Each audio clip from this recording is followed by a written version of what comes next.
When this guy wakes up in his dorm room, he's shocked to realize he's traveled back in time. Chenbai checks the date and finds he has 10 days before the apocalypse hits in full force. So without wasting any time, he heads straight to the hospital. According to the news, there's already a first patient with an unknown virus that's driving people crazy. He sneaks past the doctors and enters a dark room where a zombie lies tightly bound. Chenbai takes out a syringe, draws infected blood directly from the zombie, and immediately injects it into his arm. Incredible pain pierces his body, and all his veins bulge. The pain is so intense he can't stay on his feet and collapses. But he uses all his strength to resist becoming a zombie. He can't let the virus win. In his past life, he was a weakling forced to serve the goddess of darkness. He carried out hundreds of missions for her, but she betrayed him and decided to discard him like useless trash, simply because he was insignificant. This time, everything will be different. When he finally manages to stand up, he looks just like a zombie and can barely walk properly. Even the people around him start to fear him, but just a few hours later, it all disappears. And thanks to the zombie virus, Chenbai awakens his abilities before anyone else. What's more, he gains one of the most unique and powerful classes possible, Virus Monarch. Now he can absorb and use viruses to become stronger. All he needs to do now is find and absorb as many of them as possible. The hospital is obviously the best place to find viruses. He wants to return to the hospital. However, he sees everyone escaping in panic as zombies have emerged. From his previous life, he remembers the sealed hospital as one of the 3 events that happened in Jiangcheng City before the trial came. He figures out that this is that sealed hospital as he sees a zombie come out. He grabs him by his face to absorb all he can. He gains virus points usable for strengthening his abilities. Meanwhile, on the 4th floor of the hospital, we see a scene of 2 mangas of the medical staff locking themselves in a bathroom stall while zombies are hunting for them. One of the doctors is certain that these are his last moments. He inappropriately starts touching the girl hiding with him to enjoy his final moments. Just then, a zombie breaks into the stall. As a result, the doctor uses his fellow nurse as a shield against the zombies and runs towards the window and jumps from the 4th floor to the ground, dying straight away as Chenbai watches on. Maybe death is far more appealing than to be the Walking Dead. Even the girl has been bitten by the zombie, turning into one herself. All Chenbai does is absorb that virus with an idea in his mind. He hopes to absorb all the zombiness out of the girl so that she can show him the way into the hospital.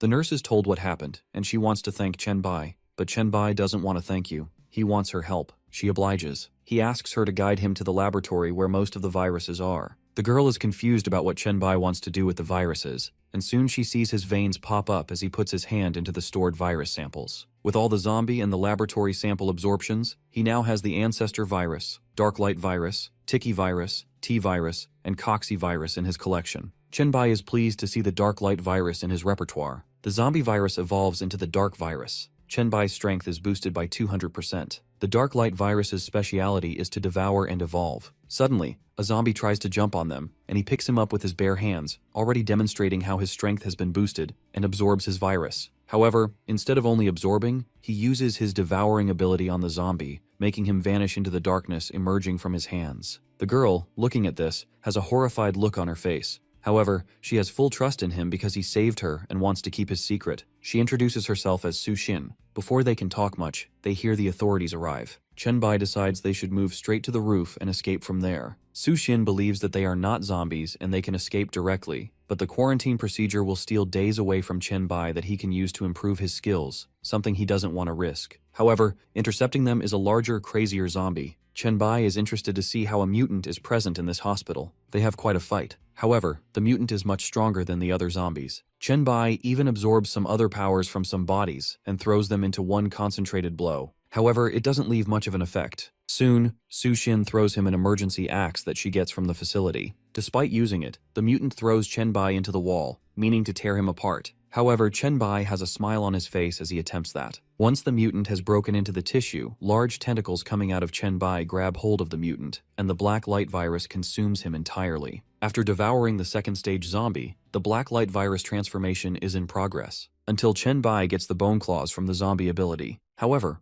all of this altercation at the end of the day leaves them face to face with the authorities, who can't let humans or zombies alike walk free from this hospital. They recognize Su Xin and Chenbai as fleeing people and ask them to raise their hands. Chenbai, realizing that they are in a countdown to open fire, grabs Su Xin and they move towards the stairs, even though Chenbai gets shot in the escape. He promptly asks Su Xin for her address and quickly jumps off the building, scaring her to a pulp. In an instant, though, they are outside Su Xin's apartment. She offers him to use her restroom and help himself handle the bullet wound. However, his bullet wounds have already started to heal. Moments later, Chenbai has his shirt off, and Sushin points out that Chen Bai still has scratches on his body. He hasn't fully recovered yet. However, he says that all he needs is something to eat and drink, which will fix him up. He jokingly asks her if she would like to present herself to be eaten, to get his wounds healed. She counters saying that if he wanted to eat her, he could have eaten her before. However, he didn't find the environment earlier. This only grows them closer as they share a passionate kiss. Soon we hear Chen Bai's phone buzzing. His DMs are flooded with people asking him if he's alright since he went to the Jiancheng hospital. The fact that Song Zikyong had Sushin approach Chen Bai means she clearly knows something.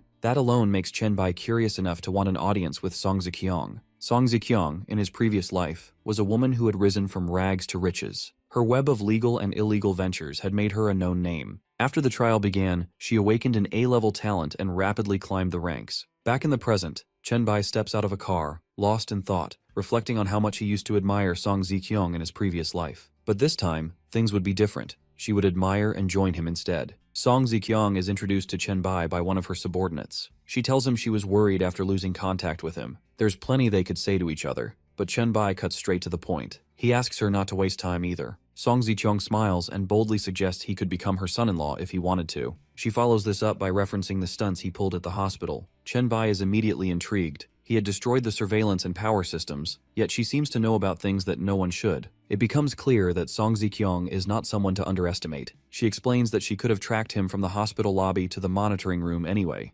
However, someone had been stuck in Ward 323 due to the zombie outbreak, and suddenly she had initially called on herself for Song Zikyong's help. Moments later, though, she reported that someone incredibly powerful had wiped out the zombies. A video was even sent to Song Zikyong, showing young Chen Bai in action. She also reveals she had another source at the hospital, Liu Feng, the same man who had tried to assault Sushin and then used her as a shield against the zombies before jumping out the window. Chen Bai and Sushin had assumed Liu Feng had died, as he remembers from a flashback of Sushin saying that to Chen Bai during the night they spent together. Sushin was glad that harasser died. The story returns to the elevator, where Song Zikyong, Chen Bai, and one of her close female subordinates, Leng Shuang, are riding up together. Song Zikyong repeats her offer. If not her son-in-law, Song Zikyong wants Chen Bai to become one of her people, to work under her. Chen Bai, however, plays it far dirty, even leading Song Zikyong onto much intimate intentions. Chen Bai coolly follows that she doesn't know him as well as she thinks. Having a video doesn't give her the full picture. As they reach the top floor, Chen Bai suddenly reveals his zombie virus claws. Instinctively, Song Zikyong's subordinate, Leng Shuang,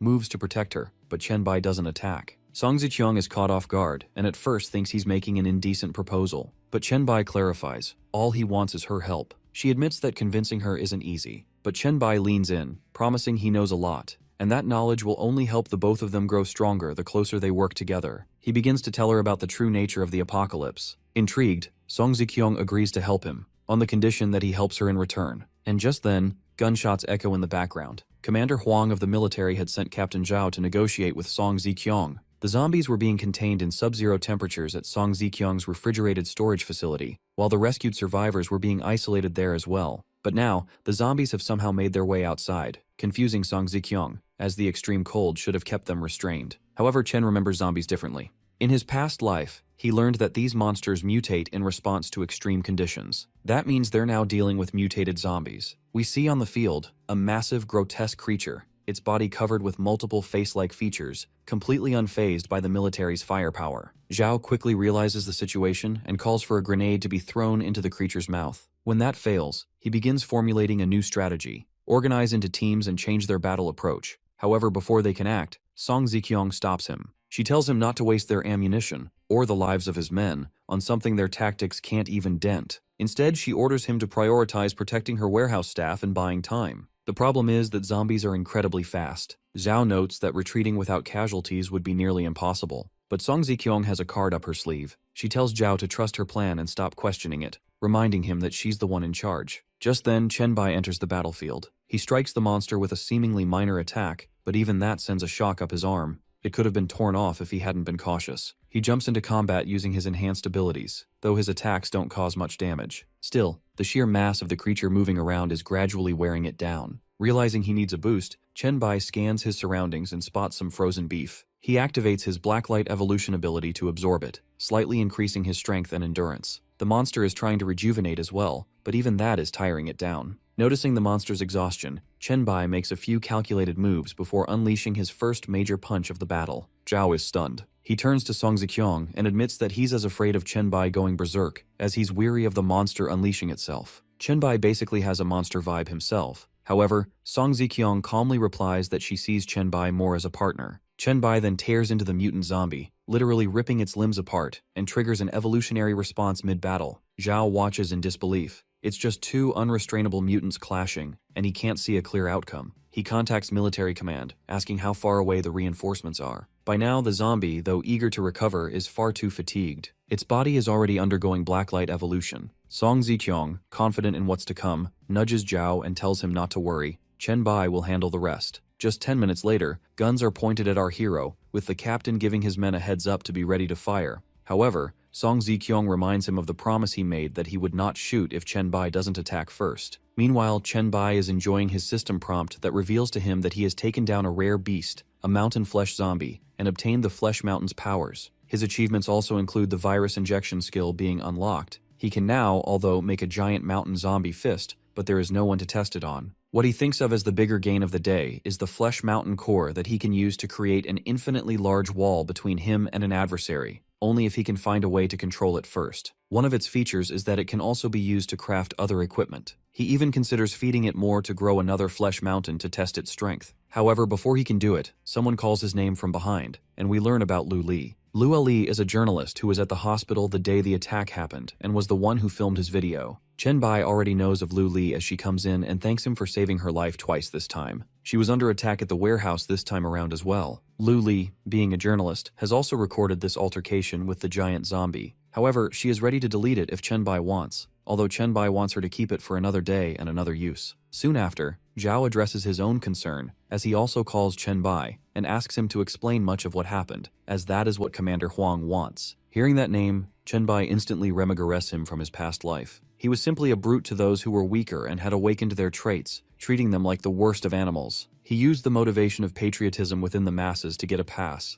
However, soon after, it was just down to starvation and beatdowns for no reason. Chen Bai was also a part of this inhumane treatment. If anyone tried to raise their voice, they were considered traitors and charged with treason. Thus, Chen Bai had to escape Jiancheng altogether. Just for a second, he asks Song Ziqiang if he needs to explain himself to the likes of Commander Zhao. However, she doesn't think it's necessary. Chen Bai in his mind agrees, as it's not even time for anyone to know anything about the trial yet. Zhao is a bit put off by this and asks them to respect their duty as a citizen. Song Ziqiang is as cocky as they are in that powerful position. She doesn't care about duty, reminding Zhao that he is not an official, just a platoon leader. She threatens him straightforwardly, even cursing at him and telling him that Huang can come and see her himself if he wants to know anything. As the commander is being talked to in that tone, another one of Zhao's subordinates comes to him, telling him that the isolated personnel are causing trouble. Something clicks in Chen Bai, and he knows that this has to be Liu Feng. Chen Bai wants to confirm his suspicions, and it turns out that it truly is Liu Feng. Chen Bai wants to meet him if possible. Moments later, Liu Feng is shown out, as he boasts about how his dad finally called for him as he is the vice president of the first Liu Feng Huinong Hospital. Suddenly, Chen Bai taps at his shoulder to inject a zombie virus as a test of how the ability works, introducing himself as a messenger for someone Liu Feng had tried to abuse. He mentions Su Xin, who told him that she wants Liu Feng dead because he tried to violate her and throw her straight for a zombie to feast. Liu Feng cannot believe that Su Xin is alive, and furthermore, that she's sharing a bed with this guy. Even thinking of that enrages him. However, Chen Bai takes 2 steps back to see the show happen on its own, as he wants everyone to back off a little bit as Liu Feng's losing it, indicating that he's about to become a zombie. Liu Feng wants to punch our boy Chen Bai, but the zombiness kicks in inside him. Even before Liu Feng can land a blow or transform properly, Chen Bai uses his mountain flesh fist to incapacitate him. Chen Bai finds out that the punch is far more powerful than he first anticipated. With that being taken care of, he doesn't think he needs to stay in Captain Zhao's vicinity, and thinks it's adequate to only let Song Ziqiang know that he's leaving. Song Ziqiang, however, has an offer to make. She thinks that being just partners isn't enough, that it isn't as valuable as being something more, indicating that she wants to get one step closer to Chen Bai. As Miss Song Ziqiang, Leng Shuang, and Chen Bai are returning, Song Ziqiang invites Chen Bai to her private villa. He agrees, on the condition that she won't disturb him at all until they arrive. What he wants to do in the meantime is check his inventory for the rewards he received after defeating Big Mountain Meat. The Rampage Bloodlust ability increases all attributes threefold each time it's used, but it comes with a major drawback. For a full day afterward, all stats are decreased by 50% until the next cycle. This trade-off doesn't seem worth it to Chen Bai. He's seen people before who bulk up in strength but lose flexibility and control. However, alongside this, he has received 2 skill books. Now, he feels it's time to shift his focus toward building a faction, gathering pioneers who can stand with him from the beginning. He knows that the bonds formed long after a trial ends often become tangled and messy. The initial network, the early relationships, that's where real strength lies. It turns out Chen Bai has exactly 6 coins, the exact amount required to introduce a chat group. He proceeds to create one. He can't think of a name. If he doesn't come up with one quickly, the system will assign it a serial number by default. Soon enough, we see the message. Chat Group 001 has been formed. At this point, Chen Bai starts envisioning the rebuilding of White Emperor City in a dream, making it his divine kingdom. He imagines the riches, the power, and what he would bestow, making her his lowliest dog beneath her own feet. 3 hours later, Chen Bai and the others arrive at Song Ziqiang's villa. It seems Chen Bai has already briefed Song Ziqiang on the more important matters and believes that's all she needs to know. She lets out a sigh, indicating that this much is enough for someone like her to start making gains. However, she expresses her desire to become Chen Bai's person and asks how she can achieve that. Chen Bai doesn't want useless people. The first thing on his list is abilities, followed by loyalty, much like that of a loyal dog. She's fine with loyalty and believes she can gain abilities as well. She already has influence, status, riches, and commands respect in Jian Chang. Chen Bai smiles and nods, revealing that in the new world, all rules and regulations are going to be flipped on their heads. Anyone's current status won't matter. All her current power will do is make her a better slave in the post-trial era. She thinks about the difference, being his loyal dog now, or his slave later. Chen Bai is precise with his words. He's offering her a platform to assert her dominance without letting his own insecurities weigh her down. Acknowledging this, she literally drops to her knees, accepting him as her master. Just seeing her like that makes it all the more exciting. For someone like her, loyalty means something real. He closes in to feel her charm and gives her the first task. Soon, Leng Shuang receives a message. She's to make a newly sent video and forward it to someone who understands social media well enough to keep the post relevant for long periods. It should be targeted at the pioneers and labeled with the name of the pioneer White Emperor. She relays this message to Lu Li and offers to take her home. Lu Li doesn't know how she's not as scared as she used to be around zombies. Maybe it's because she knows Chen Bai has her back now. Back with Chen Bai, he sees Song Ziqiang's phone ringing. It's her daughter, Song Ge,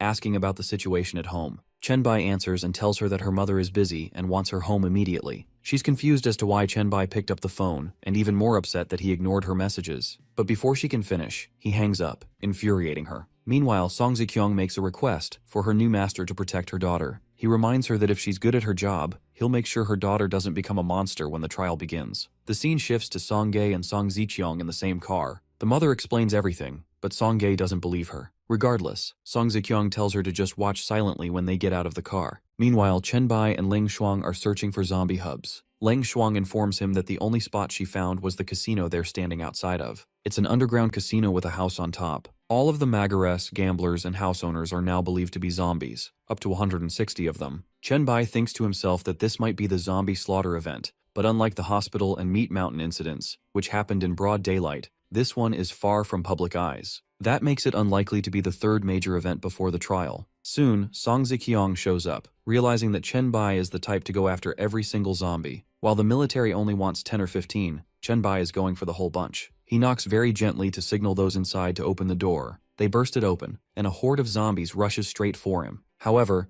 we soon witness the incredible speed of Chen Bai as he stands atop a mountain of zombies, absorbing their zombiness right out of them. Despite initially aiming for 160, it turns out he has already collected 500 samples of zombie-class viruses. He can now even collect zombie serum by exchanging zombie viruses through something called the talent tree, specifically the zombie virus entry. This solves a long-standing problem for many, especially new awakeners, as zombie viruses are always an issue. He now has virus points and uses 300 of them to acquire the serum. Having obtained this rare item, he turns to Song Ziqiang and reminds her of what he had told her earlier, about only fighting zombies with a weapon in order to come out on top. She has a giant club bat in her hand, so Chen Bai sends a zombie her way to test her strength. Among the girls, Leng Shuang wants to go first. Rather than using weapons, she relies on her accuracy as her arsenal, taking down the zombie in a flash. Song Ziqiang goes next, connecting her bat directly to the head of one of the zombies. It actually takes her up to 10 hits to kill the zombie this time, which makes Chen Bai think. She only managed to take the zombie down because of her familiarity with the human body. But even more disappointing is the fact that Song Ge pees herself and claims she can't do it. Without giving them an analysis, he instead asks Song Ziqiang to find out why,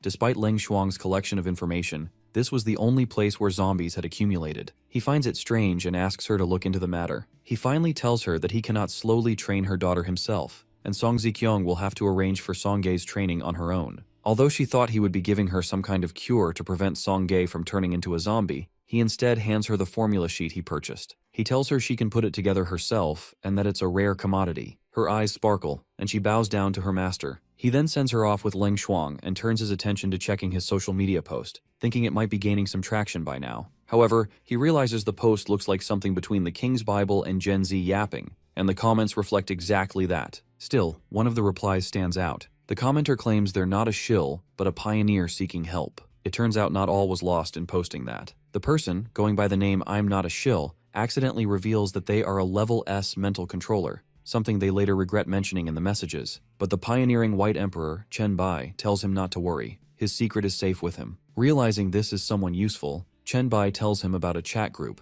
the White Emperor's chat box, and the documents available there, encouraging him to read and ask anything he wants. This person enters under the name Han Xiao. He doesn't ring any bells, but then he talks to Chen Bai about adding someone named Sui Chuan, who mentioned him while tweeting but couldn't get his attention, and so talked to Han instead, only to find out that Han knows nothing about this. Sui Chuan thus ended up ignoring Han as well. This suddenly brings a certain seriousness to Chen Bai's face. Pioneer Sui Chuan must be none other than the powerhouse Emperor-level Suicune. He quickly types in affirmation, hoping that this is the breakthrough the chat group needs. We see Songgae on the phone with Lu Li, talking about what became of the investigation. It turns out that the lords of the Zhangcheng area are interested in collecting zombies, sending them all to the Mankai container yard near the Zhangcheng wharf. Lu Li had even sent someone inside, but the amount of time taken means they were likely caught, and it's no longer worth waiting. However, as she turns around, as she enters the facility, she sees the horrifying scene of her companions lying on the ground. There's someone sitting in one of the windows structured near the roof. Meanwhile, back at Song Zikyong's place, Chen Bai is replying to some messages from an SS ranker named Liu Huai,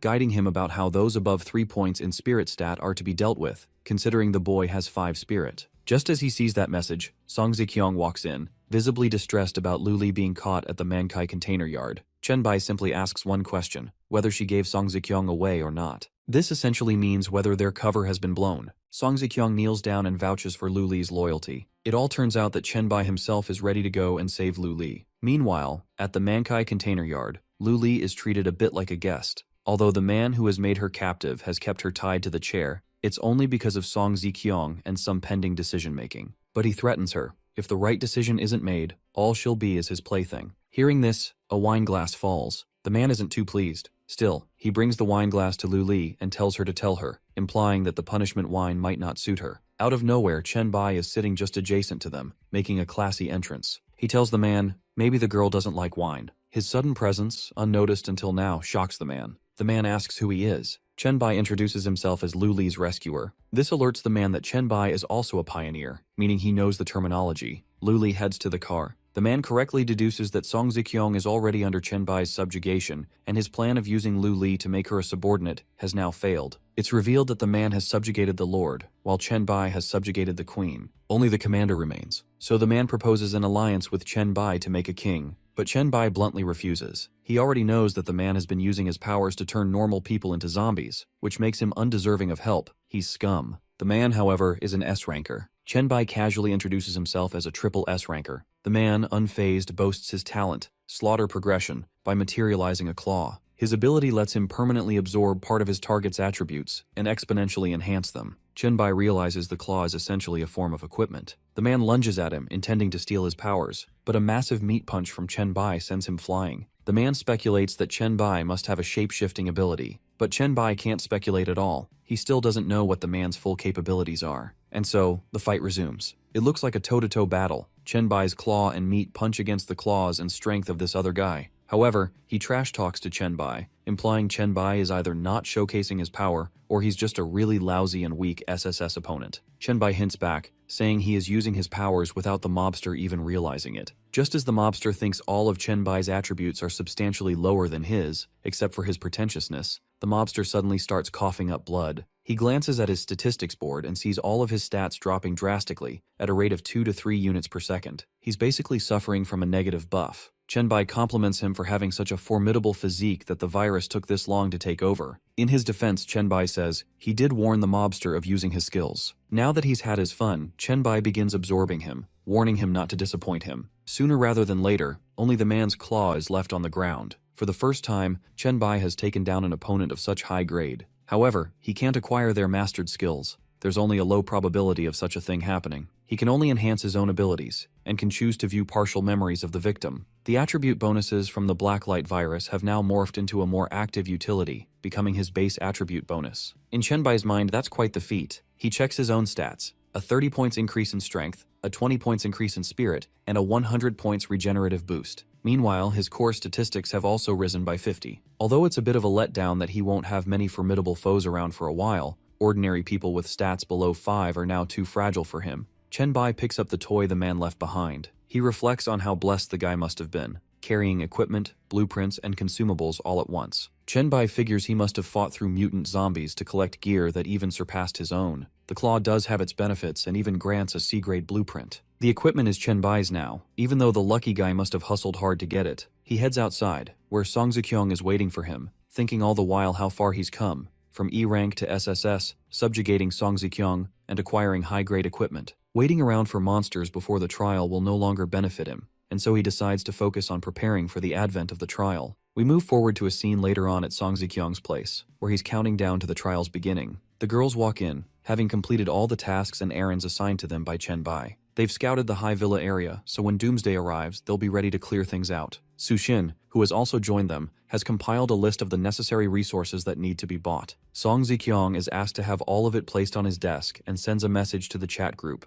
reminding the gifted pioneers that having special skills doesn't make them invincible. We then see the faces of many of the Awakeners, each counting down. We're soon down to the final 10 seconds when Chen Bai calls the girls to join him at the massive windows, to spectate as the silence is about to be shattered. In mere moments, we see buildings crumble and the moon go dark. We hear Chen Bai's voice marking the official beginning of the Blue Star Doomsday trial. We hear Chen Bai speaking as if he's addressing the 001 chat, advising them that the surviving humans will evolve, and the evolved ones will acquire innate abilities, with the potential to grow even further. But other races and beings, also brought forth by the trial, will be after the same things. The trial has brought hardship, but it's also become a proving ground. Secret realms, world rifts, and countless gifts lie in wait to be discovered. It's a dangerous opportunity for everyone. However, Chen Bai suddenly hears another sound. It's coming from the hourglass. It wants to bind. He didn't see this coming, and doesn't want the hourglass to be revealed to everyone. He quickly instructs everyone to leave the room, but as he turns around, he sees that everyone is frozen in place. He looks out the window. Planes mid-crash, people mid-death, frozen in time. Suddenly, a panel appears before his eyes. The hourglass glows, its attributes now fully displayed. The hourglass of time presents the option for a soulbind.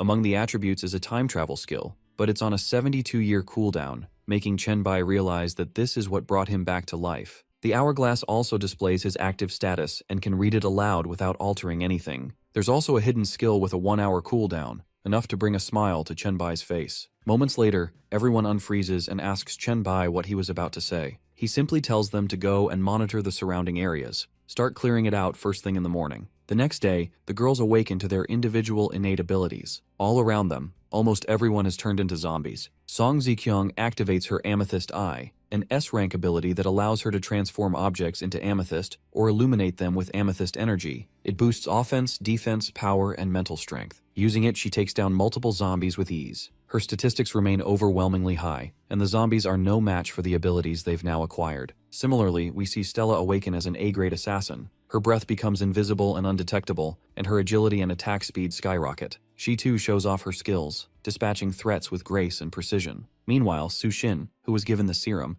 uses her ability to help survivors recover. It's a support-type ability, and she applies it effectively to aid the ones left standing. Seeing all this, Chen Bai is pleased with how the girls have handled things. He leaves further coordination to Laura, who is already satisfied with the prior arrangements. With that, Chen Bai prepares for a power leap and bids them goodbye. We learn that in the early stages of the trial, moving from place to place was incredibly difficult. But thanks to his remarkable speed, Chen Bai now heads toward Jiancheng City University, because in his previous life, he learned that the first sign had appeared there. He had discovered this too late back then. This time, he won't make the same mistake. He arrives at the exact spot he had been anticipating. In his mind, he's certain. This is what all evolvers need, The avatar of God has descended here. He can feel it. Just as he prepares to act, someone stops him from behind, praising him for honing such powerful abilities so early in the trial and proposing a trade. Chenbai replies that it would be his honor. But the figure, introducing himself as a merchant, tells him no need to feel honored is needed, as all he wants to do is simple trade.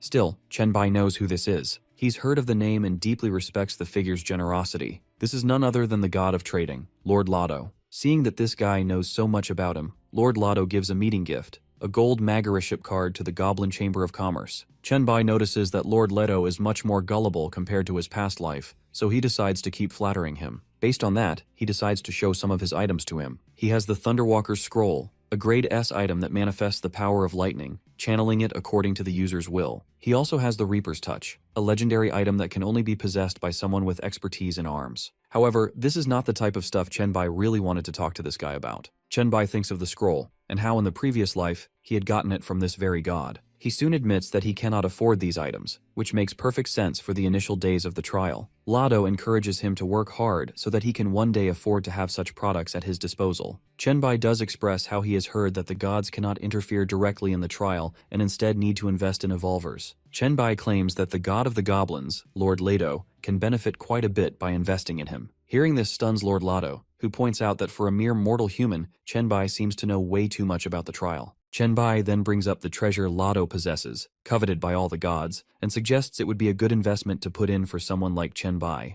Lotto doesn't want to endure a loss, even if Chenbai is an admirer of his. Chenbai doesn't back down. He openly shows all the skills he possesses. The triple S rank talent catches Lotto's attention, peculiar and impressive compared to anything he's seen before. Though intrigued, Lotto points out that he has invested in gods even below level A. Talent alone isn't the sole determinant of success. Instead, he gives Chenbai a mission. From the god of goblins and trading, this mission is the price of ultimate investment. Lotto, acknowledging Chenbai's potential, offers him a gold coin he can use to summon him once the mission is complete. Chenbai requests to see the treasure first, and Lotto reveals it, a dual possession setup, where two abilities can be enhanced simultaneously. With that shown, Lord Leto takes his leave. With him gone, Chenbai takes a look at what he'll need to do to prove himself. He must find a special copy of a secret realm within Zhangcheng University and defeat a creature of the goblin god's interest, extracting a body part as a gift for Lord Lotto. However, Chenbai doesn't recall any realm like that in Zhangcheng University from his past life, which means it must be a deeply hidden one.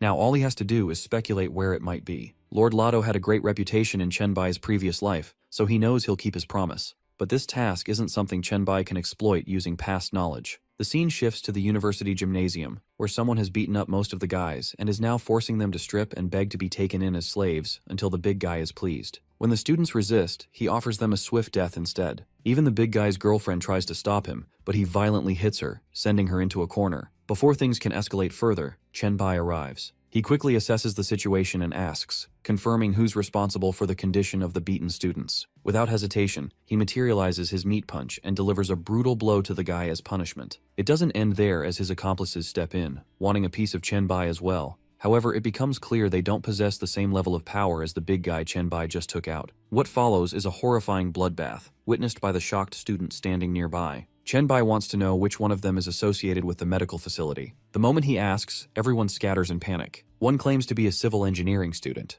Another says they're studying language. Suddenly, someone nervously points toward the bully's girlfriend. No one knows why Chenbai is really here, and everyone is desperate to avoid any reason for him to have a vendetta. The girl, terrified, begs for her life, pleading not to be killed. She claims her only crime is being an aroused lady. Chenbai is told how she actually tried to stop her boyfriend and even helped others during the chaos. Acknowledging this, Chenbai instructs the rest to move out, stating that the girl will stay. He then directs the group toward Dongshan Villa. The students are stunned. Zombies swarm the city and the path ahead seems suicidal. However, Chenbai assures them that most of the zombies along the way were already taken out by him as he made way to the university. He reminds them that as survivors of the trial, they are evolvers now. If they cannot confront their fear and head out, then they will never be ready for what's coming, when zombies and monsters will multiply even more. They leave with the instruction that once they reach the villa, they are to mention Chenbai's name, and the people there will accommodate them. Meanwhile, the girl, who also wants to leave with them, is told she must stay behind to help Chenbai. The girl is under the impression that Chenbai wants something far more from her. However, Chenbai has no such intentions. He simply wants information about certain ins and outs of the medical department. Chenbai tells her that she doesn't interest him at all. He even playfully insults her. considering where her body might have been. She angrily protests, claiming that she's had no such encounters that could tarnish her name. Her reaction brings a smile to Chenbai's face. What Chenbai really wants to know is the layout of the medical department. She explains that on the 3rd floor of the research building, an area only professors can access,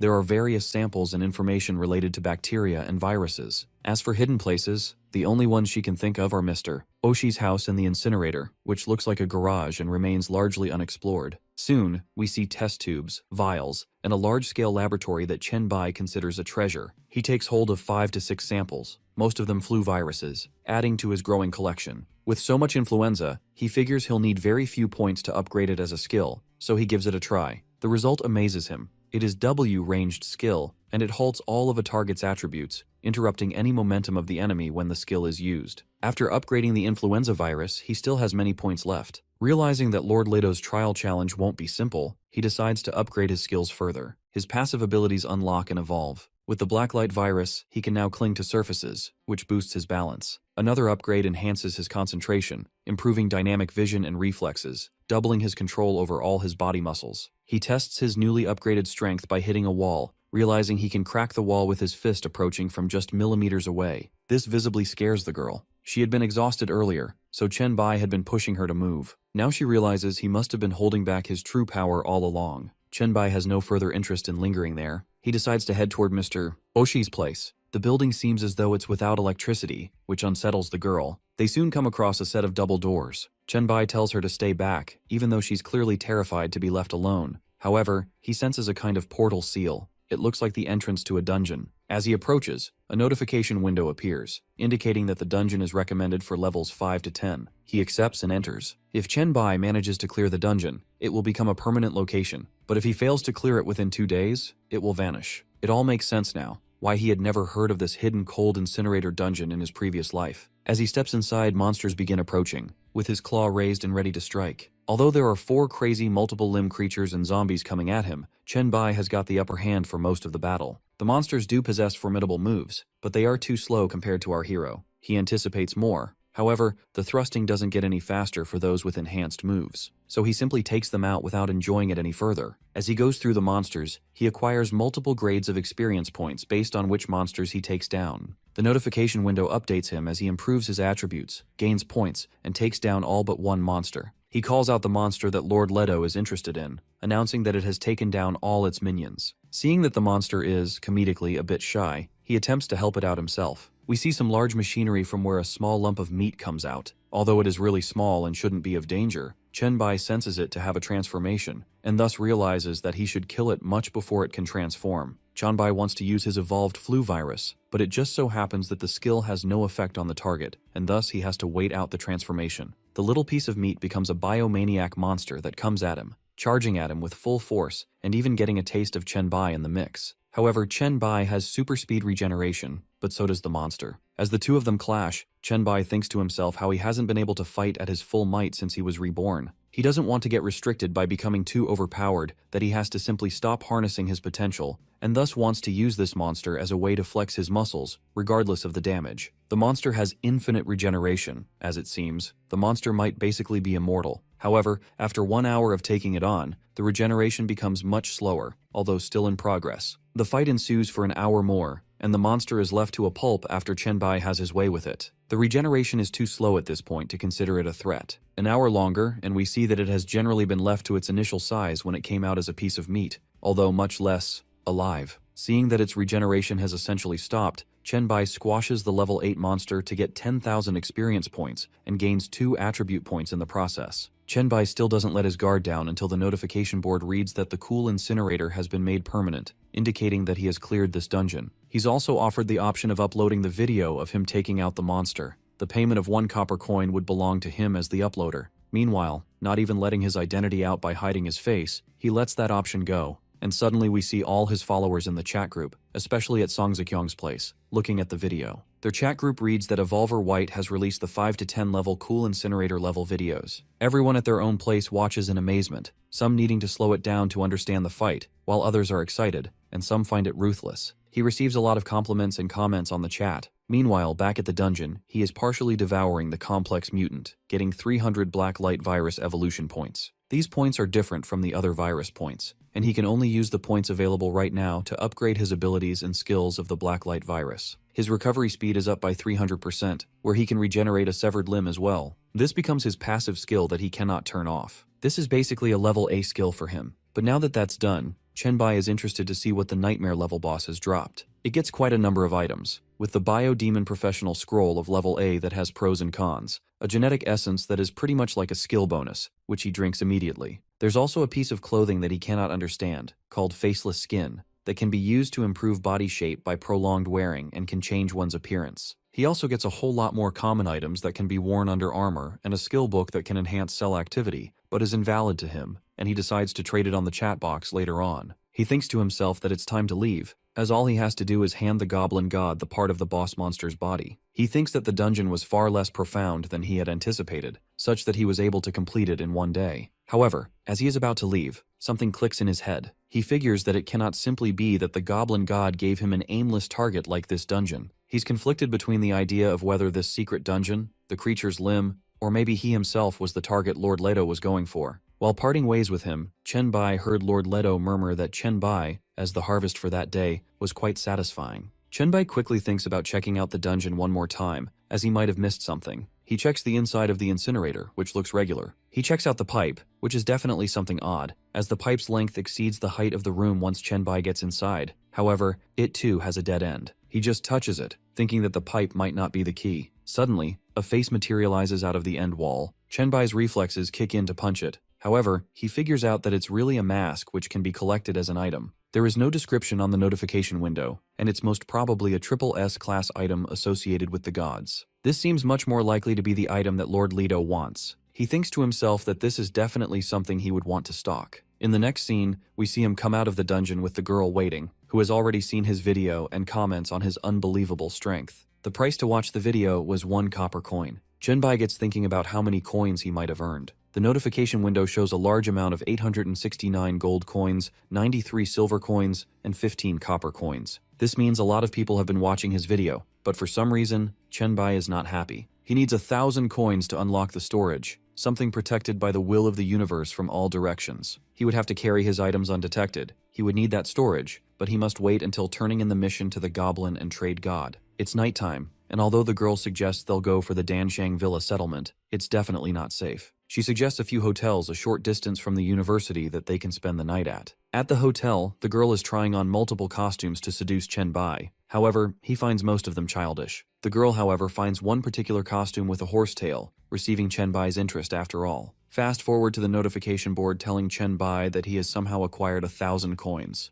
This means that he can access the storage protected by the universe's will. He soon makes sure that the mask has been stored within the storage, and thus he proceeds to the next part of the mission, throwing a golden coin to a wall. This creates a portal, summoning the god of the goblins and trade, Lord Leto. There was a famous piece of advice from Chenbai's previous life regarding Lord Leto. Emotions also have trade-offs when dealing with the goblin and trade god. Lord Leto tends to compensate for emotions and feelings as well, provided he sees someone as valuable in the first place. Just as Chenbai thinks of this, the goblin and trade god appears, complimenting the boy for getting his task done so quickly. To show for it, Chenbai presents the limb of the monster he defeated the night before. However, the god quickly senses that it took an entire night to summon him. He questions whether Chenbai even wants the treasure scroll, but Chenbai adds emotional weight to the moment, pointing out that Lord Leto sent him into a nightmare-level dungeon without any warning. Without Chenbai's level of expertise, it could have meant death. Leto is aware of this and considers it part of the test. After all, the treasure should only go to someone who's proven they're worth it. As a reward, Leto allows Chenbai to choose among his best level B or lesser gifts and informs him that the next task will be the final round.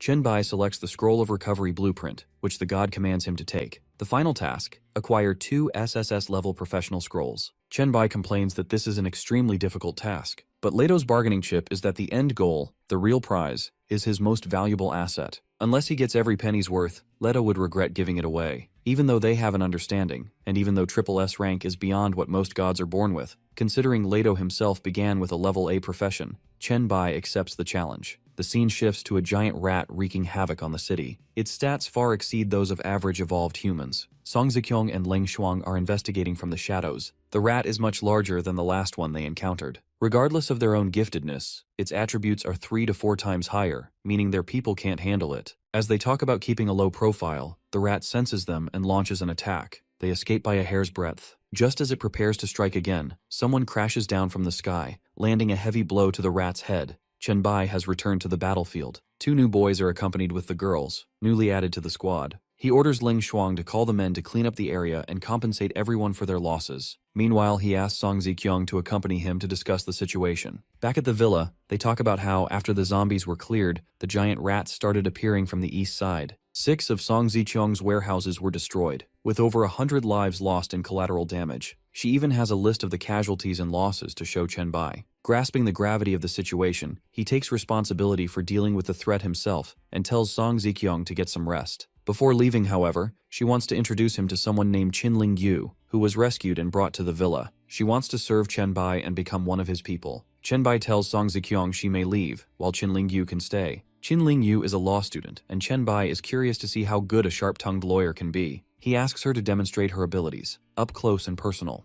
A conversation from later on suggests the two had fun, and after commending her for her methods in bed, Chenbai walks to the French windows to have the Donshang bird-eyes view. He then calls Qinling Yu towards himself to show her the regions of the city. She comes and positions herself to satisfy him once more. She soon realizes her B-grade focus skill was all aimed at one and only one single thing, while Chenbai had asked her to take a scan. Chenbai quickly reorients her to show her the vicinities, the hillside residential area, and the lower mountain neighborhood. Chenbai wants her to develop different regulations for the areas. He wants her to put her practical assets to the test. Once they have that down, they get back to being frisky. Next, Chenbai is scouting the outlet where he speculates all the mutant rats are coming from. He also analyzes that there will be a rat lair just as they get into the sewer, which is something he can handle on his own. But he has brought men with him so that they can become the backbone of the villa area to protect everyone, even when Chenbai isn't around. The men seem very committed to Chenbai as they bow down to him as they kneel down to their master's will. However, as much as Chenbai enjoys the idea of being a master, he asks them to call him brother. He puts his feet into the stream, walks towards the entrance, and breaks the steel cage used for screening.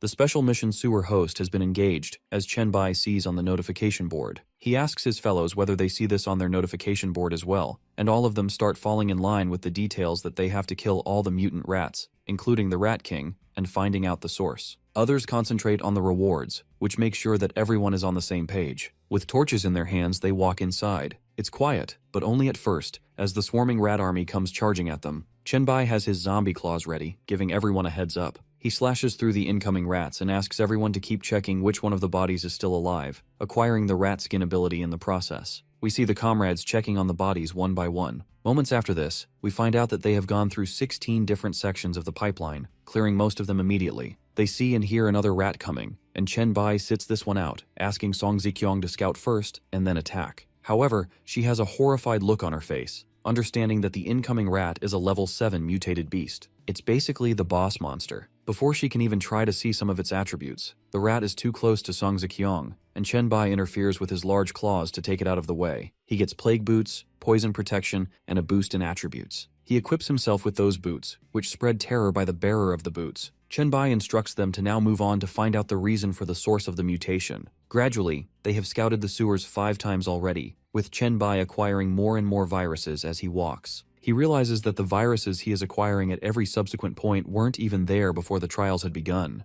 The quality of these diseases is such that even new evolvers are susceptible to them. With this information, he figures out that the mutation source must be somewhere in the vicinity. Soon, he asks everyone to stop there and turn around, as they cannot follow him from that point on without consequences. He feels that the virus flow has drastically increased, and can only imagine how much the rate would be once he gets to the actual source. He can sense that he is in the cesspool of viruses. As he grows closer, he sees a corpse, which is probably the source that the notification board had instructed about. Chenbai, examining the corpse, deduces from the virus concentration that the scroll clutched in its hand must be the source of the plague. Now that he's close enough, the scroll is clearly visible, but when he opens it, nothing happens. No notification panel, no skill prompt, no sign of an awakening, evolution, or ability gain. Just silence. All he sees is a giant message from the plague cult, declaring that their high priest sacrificed himself to symbolize the arrival of their prophesied new god, one who would rise from the ashes of the old gods. The message speaks of divine gifts descending from above, transcending human limits and allowing their spirits to live forever. Chenbai, intrigued, realizes he's never heard of this cult in his previous life. The revelation catches him off guard, but he decides not to be too occupied with it for now. He goes on to observe all the viruses that he can, as gathering them would enhance his skills to an unprecedented level. But as he starts to absorb, he feels his body react quite vigorously to it. Consequently, the notification window opens to him, showing him that he has completed the sewer mission and informing him that he is now the bearer of the Plague Seal. He is now given a mission named Plague Cult, which has a SSS difficulty level. He is instructed to find the Magares of the Plague Cult and test them. The initial objective of this mission is to find a Plague Bringer. Reading this, his mind is only echoing one thing: Heloise. He can now be qualified to face Heloise head-on. Soon the dungeon opens in front of him. He wants to enter, but first he needs to examine it. It is a dungeon with a Hell difficulty level. It would take a month for the dungeon to generate. Normal difficulty ranges from level 1 to level 10, with a limit of 3 entries per day. Past the development phase, we see a scene where Song Ziqiang is checking the dungeon out, thinking about it. Chenbai comes from behind, acknowledging her as a perfect candidate to enter. A few minutes later, other evolvers arrive to join them, and Chenbai instructs them that the dungeon isn't that spacious. Not a group larger than 4 to 8 people should enter at once. He reminds them that living through the dungeon is the priority over the loot that can be collected. He wants his followers to grow greatly in terms of innate abilities, so he would enter with a few of them, but be generally passive,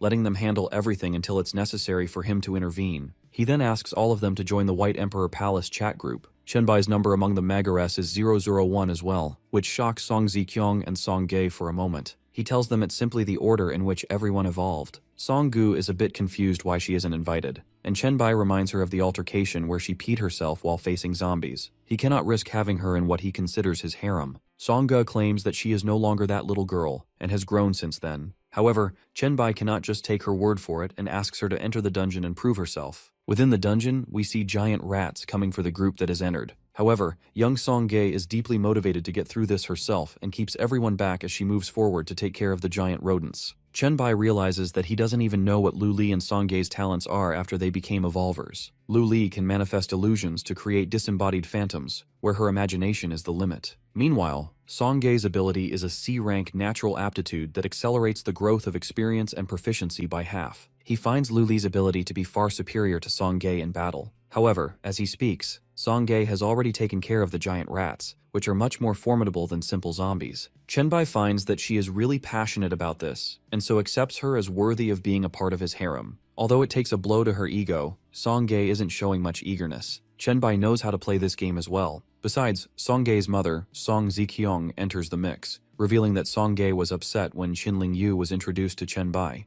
as she wanted to be introduced instead. We see her being accepted, where she is the 261,120th person to be an evolver and accepted to join the White Emperor Palace. Seeing this, Song Ge blushes and runs away, announcing she's going to take care of the other monsters. As she leaves, Song Ziqiang feels that once they're back in the villa, Song Ge will surely refer to him as her daddy. Song Ziqiang seems to understand that in a world as messed up as this one, her daughter can use someone like Chenbai to be her daddy. We move to the bathroom of a luxury suite in a hotel, where a girl is enjoying herself in a hot bathtub, thanking the group leader in her mind, Chenbai, for giving the tips necessary to get through this life. Suddenly, she receives a notification that Chenbai has cleared a sewer dungeon, and we see her quickly get out to watch all the action. The video is worth 10 copper coins, and the girl believes she will go bankrupt at this rate. She seems a bit put off by how many girls are surrounding him. We move to other evolvers also watching in their own places of ease, most of them fast-forwarding the subordinates' fight to see what Chenbai's doing. One of the viewers is an S-ranker, along with his friends, and the boss turns out to be a level 10 beast that Chenbai takes out in just one shot. The S-ranker's friends are very confused about how powerful Chenbai can possibly be, considering he's not showing any special skills. But the S-ranker assures them that he is much more powerful than him because he took down the monster within an instant of contact. On the other hand, Chenbai is seen talking to Song Ziqiang about creating a set of regulations for the different regions where she'll be working with Lu Li and Qinling Yu on this venture. He wants to ensure that the ground rules for the base economy and equipment trade are established as soon as possible. Understanding that fully, she asks for any other instructions he might have. He shows her the demonic ball of flesh from the monster meat he took out the first day they met. She understands that his intentions are regarding a wall material that can eat away at flesh and blood to grow indefinitely, something that even the strongest material they can think of to protect themselves cannot do.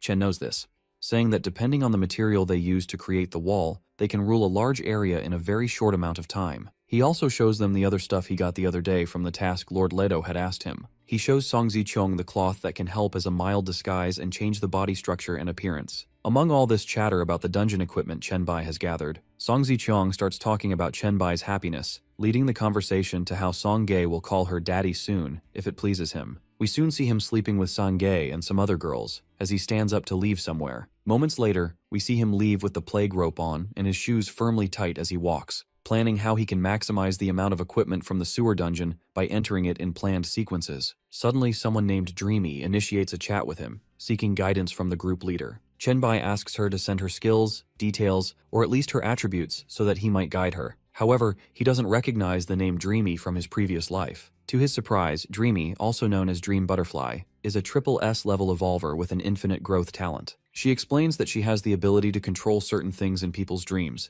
taking away items and adding elements of herself. She talks about a dream totem place where she can initiate a dream and invite others into it. Chenbai is interested, and the way this works is that he will send her a picture in the form of a dream totem, and they can guide him in his dream world. However, Chenbai is hesitant, as he will have no control in her dream world. Dreamy offers him 10 gold coins to sign an evolver's contract, which is worth 10 gold coins and will be under the jurisdiction of the universe's will. Chenbai is confused about why she needs his advice if she can afford 10 gold coins. It turns out that the monsters she beats in the dream world actually die in the real world, where she can adjust the explosion rate to get gold coins. She also offers him a spiritual perception and deal level skill book, which Chenbai considers quite valuable. Her real problem is that despite being strong in her dreams, she is utterly weak in reality. It's obvious that in a world like this, if she doesn't acquire powers in real life, she'll die soon. This confirms Chenbai's suspicions that she died too early in the previous life. He cannot let this opportunity go, especially considering the contract and preparing someone with such important power. Soon, we see Chenbai trying to focus on some sort of photograph in another room in Song Zicheng's villa, where he thinks about the dream that will initiate in the coming moments. The instructions given to him by Dreamy include a waiting period of 3 minutes, where he has to focus on the picture. He does exactly that, and within 3 minutes, he can see a cute girl standing in front of him, introducing herself as Meng Meng,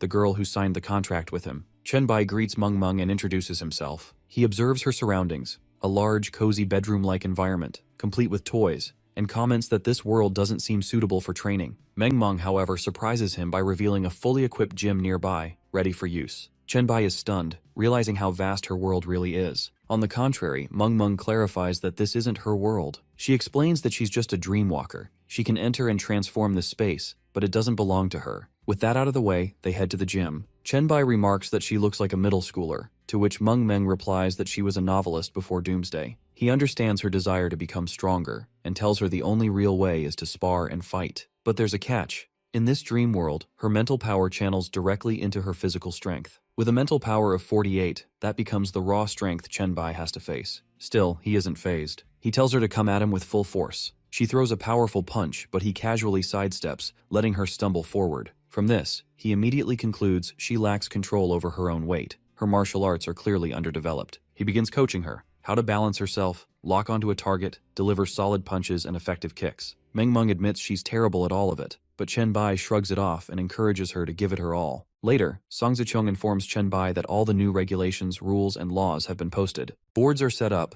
and representatives are assigned to handle individual concerns. Chenbai is satisfied. He announces that he'll be leaving early the next morning, and appoints Song Zicheng as his deputy to oversee things in his absence. She suspects that since his plague set isn't complete, he'll stick around longer, but Chenbai brushes it off. He has more pressing matters than an E-grade equipment set. She leans closer, hinting that many people want a piece of him, and suggests he return soon. Chenbai knows he must prevent any chaos from breaking out while he's gone. He calls for a meeting to redirect everyone's pent-up energy into more productive pursuits. That night, the girls get flirtatious with Chenbai. After pacifying the group and asserting his authority, he finally sets off. As he's about to leave, Leng Shuang approaches with news. There's a minor uproar at the foot of the mountain. Chenbai is slightly disappointed, assuming she should have handled it herself with the rules already in place. But she assures him the situation is under control. The issue? One of the dissenters turns out to be his former classmate. Chenbai descends the mountain toward the villa's foothills, where he finds Li Chen, his old classmate, waiting. Leng Shuang had mentioned he was among those unhappy with the rule requiring a copper coin for access to security and facilities. Li Chen greets him respectfully. Chenbai maintains that the rules are fair. It only takes one zombie kill to earn a copper coin, and several opportunities exist for people with different talents to earn income. The system is balanced, but Li Chen's objection isn't entirely about taxation. He argues that Chen Bai, with access to post-apocalyptic resources, could do more to help people in need. As student president, he offers a suggestion. If Chen Bai removes even a single rule, people would accept his leadership more easily. Chen Bai has no time to entertain vague advice. To reassert his position, he issues a warning. Everyone has 3 minutes to either follow the rules or leave his presence. Otherwise, the consequences will be clear. Even after Chen Bai's warning, Liu Feng doesn't budge. In fact, he doubles down with cockiness, relying on the power of public support. He believes he's doing everyone a favor, not just fighting for himself, and assumes the people will stand by him. But Chen Bai and the others remain firm in what they've just said. Chen Bai doesn't have to say much more. His guards take over, insulting Liu Feng for being useless, claiming he can't even kill one zombie to earn a single copper coin. One of them mockingly offers Liu Feng a job as a dog guard for 2 copper coins a night. Infuriated, Liu Feng lashes out, threatening Chen Bai and the group, warning that they'll regret driving him away. Chen Bai knows he will in fact regret it, but not for the reason Liu Feng thinks. Calmly, he steps closer and suddenly grows his giant zombie claw, ready to end the matter in an instant. Disobedience like that isn't tolerated. The guards agree, asserting that their role is to protect only those who want protection. Suddenly, everyone realizes there's only 1 minute left before Chen Bai's offer expires. Panic spreads, and most of them fall to their knees, begging for mercy and promising to follow the taxation rules strictly, whatever punishment he sees fit. For trying to challenge his authority, Chen Bai fines them 5 copper coins instead of 1. Everything will return to normal after a month. He leaves Ling Shuang in charge of handling the rest. Meanwhile, Chen Bai receives a message from Meng Meng. She's struggling to improve her physical skills in real life. Though her mental abilities are unmatched, her body isn't keeping up. Chen Bai advises patience and promises to find her a book on strength training. She asks where he lives and is thrilled to hear he's in Jiangchang, close to her own city, Wuchang. Chen Bai even offers to have her picked up. He remembers that, in his previous life, he received an S-level job mission near Wuchang. While not triple S, it's still a valuable mission that he can leverage for materials or intel. We shift to a hotel in Jiangchang, where a group of guys are checking their supplies. They estimate they can last only about 3 days. It's what they expected after losing 5 men to a terrifyingly sharp and perceptive super zombie. With that thing on the hunt, they dare not go below the 10th floor. We catch a glimpse of the zombie, armored, bulked up, and absolutely monstrous. Then they spot a shadow moving on the ground and quickly retreat into the shadows themselves. But one of them points out that it was a human. Given the circumstances, it seems insane for anyone to be walking around with a killer zombie roaming for flesh. But Wei Shiwei, the one who sensed it, is certain it was a human. Meanwhile, Chen Bai, leaping from rooftop to rooftop, spots the tyrant, the name of the mutant zombie. He knows he has the exact weapon for this. As Wei Shiwei and her friends watch from the hotel room, they see Chen Bai unleash a monster claw. Her friends mutter that this is exactly what they expected of him, that he'd turn into a monster. But the real monster, the zombie, has been taken down. As the camera zooms in, we see Chen Bai has undergone muscle strengthening and a new transformation called the Shield, which bodes well for them. Suddenly, someone from the window calls his name. Chen Bai, however, sees no one on the balcony. It turns out that one of Wei Shui's friends pulls her back, reminding her that she could get them killed. Even if she thinks it's someone she knows and not a monster or a villain in disguise, she should risk only herself, not the whole group. Suddenly, someone speaks from behind the drapes, asking who called him from inside. Wei Shui opens the curtains to see Chen Bai hanging from the window with one of his claws. We then learn that Wei Shui is basically Song Gei's best friend. She immediately asks about Song Gei and how she's doing. Soon after, we see the whole group gathered. Chen Bai sits at a table explaining what's been going on. He reveals that he has established a settlement around the Danshang villas, with the help of Song Ziqiang, who has been assisting him in taking care of the survivors. Wei Shui's friends don't believe it at first. The idea of the Queen of Jiangcheng helping a little boy sounds implausible. Chen Bai tells them to go and see for themselves. He wouldn't lie about something that could be so easily disproved. Just then, more students walk in, having heard Chen Bai's name. Qi Zheng rushes in, accompanied by a few friends, including Lu Feng and Zhao Mu. It turns out that many of their university mates are in the area, only held back by the monster zombie blocking the route. Lu Fengcheng expresses his willingness to go to the settlement in Dongshan but says the path is too dangerous. He requests Chen Bai to clear the way. Chen Bai, however, makes it clear that the settlement has a rule: 1 copper coin per day per person. Lu Feng believes that once they recuperate, they'll be able to earn even a gold coin. Chen Bai, however, has other matters to attend to. If it weren't for the tyrant monster roaming nearby, he wouldn't have intervened at all. It's no ordinary creature. Still, he offers a few low-level items to Qi Zheng, Zhao Mu, and Wei Shiwei to help them make it to the settlement on their own. Now that they know the route to Dongshan, they probably won't need his help further. With that, Chen Bai leaves to continue the errand he was originally on. As he departs, Chen Bai suddenly receives a notification. Dreamy has started a private conversation. It's about King Han's complaints in the group, and she thinks she might be able to help. Meanwhile, the other students are strategizing when and how to move. They'll need to cross the entire Jiancheng region to reach the settlement. To everyone's pleasant surprise, Chen Bai returns through the window again. He says he needs a room for himself, and Qizheng offers his own. Before Chen Bai can settle in, Wei Shui comes running after him, asking for Songgei's evolution number. Hearing this, Qizheng figures he might as well ask for Chen Bai's too. When Chen Bai replies, Qizheng bursts out laughing until he hears the number 01. Realizing it's not a joke stuns everyone. They can't hide their disbelief. It dawns on them how incredibly lucky Chen Bai must be, being the first evolver. They start thinking back about the strange requests Chen Bai used to make in the dormitory group, like asking for the physical exam to be rescheduled. At the time, it just seemed odd, but in hindsight, it had helped them prepare better. All of it points to one chilling realization. Chen Bai must have known about the doomsday from the very beginning. They all agree, though, that Chen Bai's suggestions were quite useful regardless, which is all that matters. Suddenly, Wei Shui's face goes completely red for no apparent reason. We soon learn that she had been talking to Songgei, having gotten her contact from Chen Bai. However, Songgei shocks her with the assumption that Wei Shui must also have been sharing a bed with Chen Bai. Songa seems glad. At least she's not the only one who has to call Chen Bai daddy. With all of this on her mind, Wei Shui walks down the corridor and finds herself outside Chen Bai's room. As she stands there, she overhears one of the guys behind the wall talking about Chen Bai's statements. According to him, everything Chen Bai said sounds a little too strange and has too many loopholes. Despite all the help Chen Bai's instructions have provided, they remain skeptical. Their exact intentions, however, remain unclear. We cut to the dream space in the Magic City, where Chen Bai visits King Han's place. Han is a bit laid back but apologizes to the others. Chen Bai is greeted by Han Xiao and another guy, Crow, a masked evolver who introduces himself as an SS rank Fear Incarnator. Crow explains that he's filling in because Meng Meng, aka Dreamy, could only bring one other person into the dream world besides Han, so he's here as the filler. It turns out that despite being an S-rank evolver,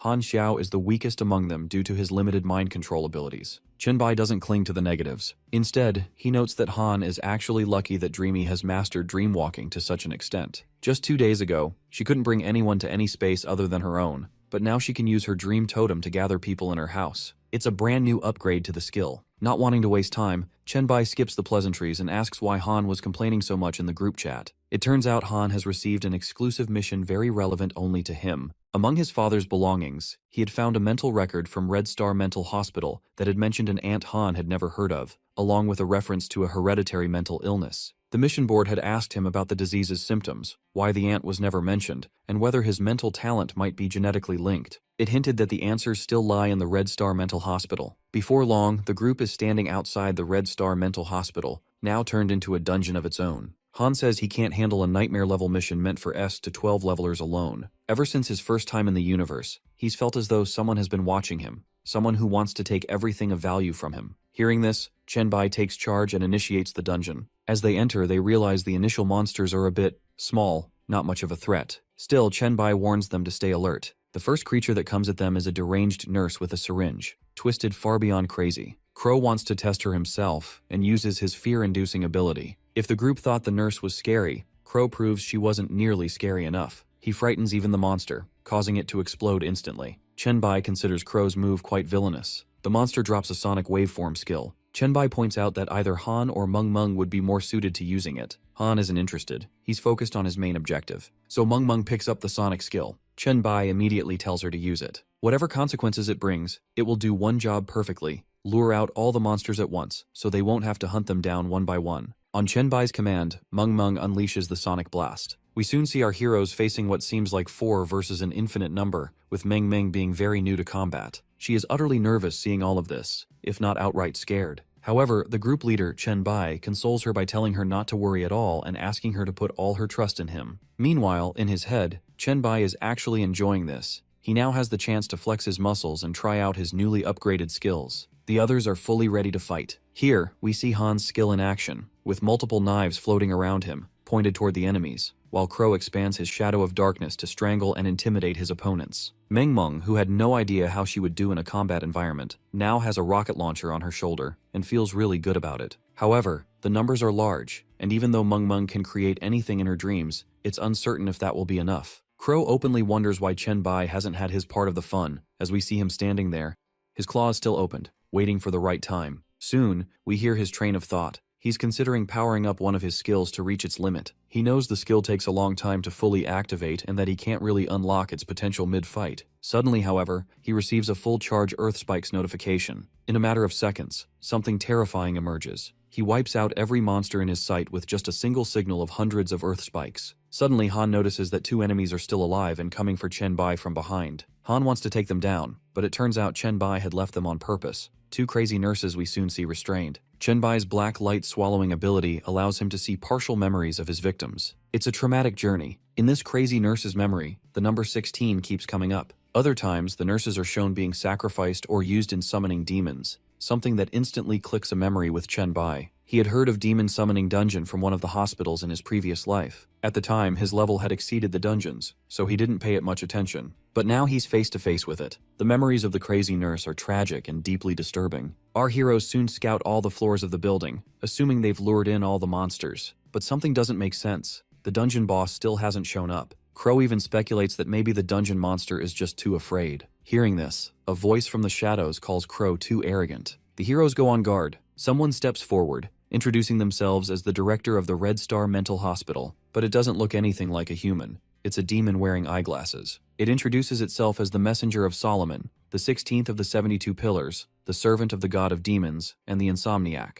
The demon fully intends to sacrifice our heroes for his demon master. However, he thinks Meng could be of use. If she bears the offspring of his lord, she may escape the fate of her friends. Chen Bai has a hot take. Instead of them being arrogant, it's the demon who's full of himself, just a low-class transformed creature pretending to be divine. The demon laughs at them and begins to supplicate to his god, his demon lord, for power. Suddenly, Crow gets an eerie feeling that makes him fall to his knees, clutching his head in panic. Meng is occupied dealing with the mental wave too, and Chen Bai quickly realizes that this is one of those problematic demons that rely on consistent mental torture. Although Chen Bai isn't one of those low-level rookies with weak mental resistance, he doesn't possess any direct mental attacks to counter this beast. So instead, he manifests his claws and charges straight toward the demon. In a matter of moments, though, everything turns red, like they've been plunged into a surreal mental abyss of black fire. Even though most of the battle is physical, Chen Bai struggles to land decisive blows. The demon is intrigued. Chen Bai manages to push through the mental flames and manifests shields on his arms to protect himself. But the demon is determined to make Chen Bai understand that the endgame is inevitable. He'll succumb to the director's mental oppression eventually. Han, however, seems mostly unfazed. Suddenly he smirks, brushing off whatever pressure the demon thinks it's applying. Using his own mental skill to suppress the pain of his comrades, his teammates shoot him a look, as if he's some cocky jerk who could have done this way earlier but chose not to. Han doesn't know much, but when the demon hears his comrades call him Han, something clicks. The demon realizes that Han Jiao is a descendant of the Han family, his master's bloodline. With this revelation, Han tries to pull a fast one by playing, basically, the part of the great-great-grandson to the demon's master. But the demon isn't fooled. He still believes he can reduce Han to ashes, calling him a traitorous relative. The demon is even convinced he'll be rewarded for killing Han. The group realizes he's gathering his breath for one of his dreaded black flame attacks, something the 4 of them simply can't withstand. Suddenly, however, instead of breathing the black fire steadily, the demon coughs it out. Chen Bai mocks the demon for this. It turns out that although his first strike didn't land cleanly, he still managed to inject one of his viruses into the demon, making it vulnerable to influenza. Now, every time the demon tries to breathe fire, all he can do is sneeze. Chen Bai comments on how long it took for the virus to take effect, given the demon's bulky physique. We then see a notification bar pop up with the details of the influenza strain Chen Bai injected. It's a lung infection that begins working in the first phase, lasting anywhere from 1 second to 10 minutes depending on opponent's strength.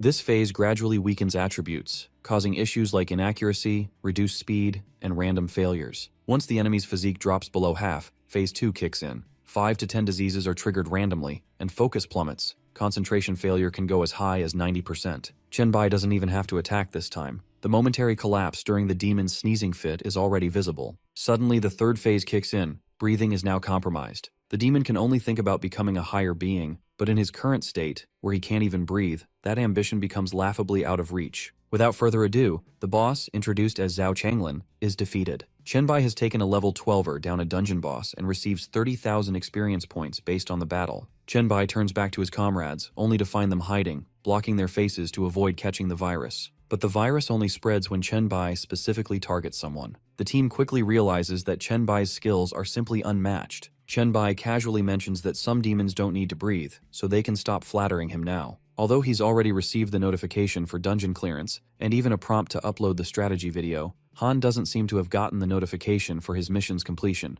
Chen Bai infers that Han's mission clue must still be out there. The group agrees to post the video with their faces blurred, charging 5 copper coins per view. Soon, evolvers everywhere are watching it. It doesn't take a genius to recognize that the man with the claws in the video is none other than Chen Bai, the White Emperor. Yet, the students watching the footage from inside the hotel can't seem to connect the dots. Chen Bai is supposed to be resting in the adjacent room, asleep. It doesn't make any sense how this video could have gone online. This stirs up some speculation. A few, like Li Cheng, begin suspecting Chen Bai might be a fraud, while others flat out deny that the man in the video could be him. The skeptics double down, claiming the video only showcases the combat ingenuity and proves nothing about the settlement's existence. After all, it's common for the powerful to manipulate the weak to boost their own strength. Everyone knows that Li Cheng isn't exactly on good terms with Chen Bai, one of the latest issues being Chen Bai's refusal to share dungeon items he'd obtained with him only. Wei Shui jumps into the conversation, insisting everyone see what Song Ge has sent. It's a video clip of a massive meat wall, covered in small gaping mouths that are devouring humans. But according to Wei Shui, it only devours corpses, serving as a kind of grotesque defense system for the settlement. Song Zhou's video runs 10 minutes long,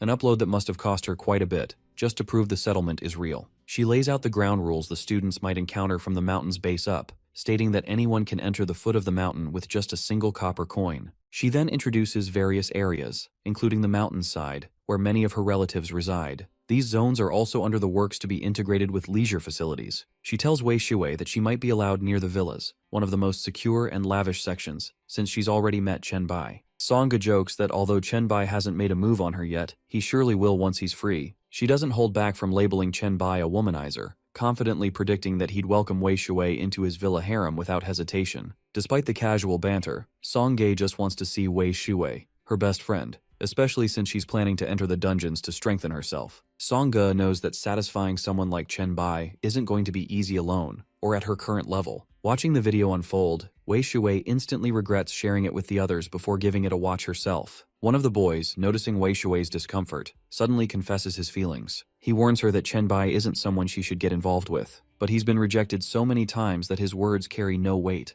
at least not for Wei Shui. Meanwhile, back in the dream world, Chen Bai discovers that the demon director carried a special blood factor capable of affecting both his body and the black light virus once absorbed. As a result, Chen Bai acquires a skill called Health and an A-rank skill called Health Fire, which he gains while expelling the blood factor. This blood factor is key to advancing the demon's bloodline evolution. Chen Bai stores it in a test tube as a valuable item. At the same time, Han finds that the demon's defeat has dropped a professional Hell Messenger scroll, along with some lesser items. He fairly divides the loot among the squad. The final matter at hand is solving Han's mission and finding the remaining clue. They enter the director's office, assuming they'll uncover the necessary intel, but they're greeted instead by a massive demonic shadow radiating a powerful aura. It turns out to be a statue of Jipai, the 16th demon of Solomon, one of the legendary 72, the very master that the demon director had spoken of earlier. From the aura, it's clear the real demon is somehow linked to the statue in the room. Curious, Chen Bai wonders if there's a way to summon it. A detour for a history lesson is in order. In the Han family, there was a girl who fell in love with the avatar of Jipai on the Blue Star. Since then, births only happen in pairs, a boy and a girl. The boy lives a fairly normal life, while the girl is destined to live forever after reaching adulthood, becoming Jipai's bride. The boys, totally unaware of this, go on living as usual until a new set of twins is born, and the cycle resets. A decade ago, Han Zhao's father learned the truth. Refusing to be bound by fate, he tried to kill his infant daughter to spare her a lifelong service to a demon. The director demon intervened and reported him to Jipai, resulting in the father being stripped of his bloodline as punishment for treason. Meanwhile, Han Zhao's sister was taken in by the director to be raised. As a reward, the demon director received the demon's blood. We learn all this from Meng Meng, who has been reading the director's journal, but this is as much as she can piece together. Han Zhao thanks her for going through it. He's not a fan of long paragraphs anyway. Chen Bai, meanwhile, has been studying the statue. Just as Meng Meng finishes her summary, Chen Bai finds a movable lever on the statue and pulls it, revealing a hidden passage. They're on the 4th floor, so this secret room must go deep underground. It turns out the room spans 2 or 3 floors down. Clearly, it's something important. Maybe a summoning room or a communication chamber for contacting Jipai. Inside, they find a floor-engraved seal and the overpowering stench of blood. The seal turns out to be the core of Hell's teleprotection formation. Chen Bai obtains a key item, the core itself. With it, spells from Hell's teleprotection system can be cast, including one that can summon Jiapai into the dungeon at Red Star Mental Hospital. The cost? 16 lives, sacrificed with both soul and blood. The only upper hand they have is that if Jiapai is summoned, his level will be capped at 12. Still, the dungeon itself will rise to Hell difficulty. When they tally up their strength, none of them exceeds level 8. Together they might pose a threat, but only barely. Chenbai realizes that summoning Jiapai now would be a death sentence. He makes this clear, since his comrades are already thinking about killing Jiapai for glory and fortune. But it's not a matter of should, they simply can't. The group decides they should return only after leveling up to match the dungeon's difficulty. Crow, having enjoyed the run, asks to be added to the squad next time. Meng agrees without hesitation. Han has been reflecting on the whole story about offspring and sisters. It doesn't seem like a consequence of the Blue Star's trial doomsday. It feels more like something that's always been woven into reality. Chenbai asks why he feels that way. He doesn't remembers much about his father, except that he turned into a different kind of zombie than others. He recalls him covered in purple and green plagues, which triggered Han to train his psychic abilities. Though they weren't close, Han sees this transformation as the final lesson his father left him. He believes the plagues were from the chemical factory his father worked at, as others there had the same affliction. This immediately reminds Chenbai of the plague mission he received after the sewer dungeon. Chenbai asks Han to take him to Shanghai the next time he goes. In the final moments, each squad Magaris shares their personal questions with brother Chenbai before parting ways. Chenbai wakes up in the hotel and looks around. People are passed out around him. He explains that he released viruses around himself to keep disturbances away. The others feel hopeless, believing they're about to die from the debuffs they've received. Chenbai clears the viruses from their systems, assuring them they'll recover their strength soon. While he's checking in on everyone, Wei Shui alerts him. One of the boys who had earlier confessed to her, Jiang Luping, actually came to kill Chenbai. Jiang and Liu Feng don't believe a word Chenbai has said about the settlement, even after watching the video from Song Ge. That video triggered Jiang Luping's breakdown, and they blame Chenbai for everything.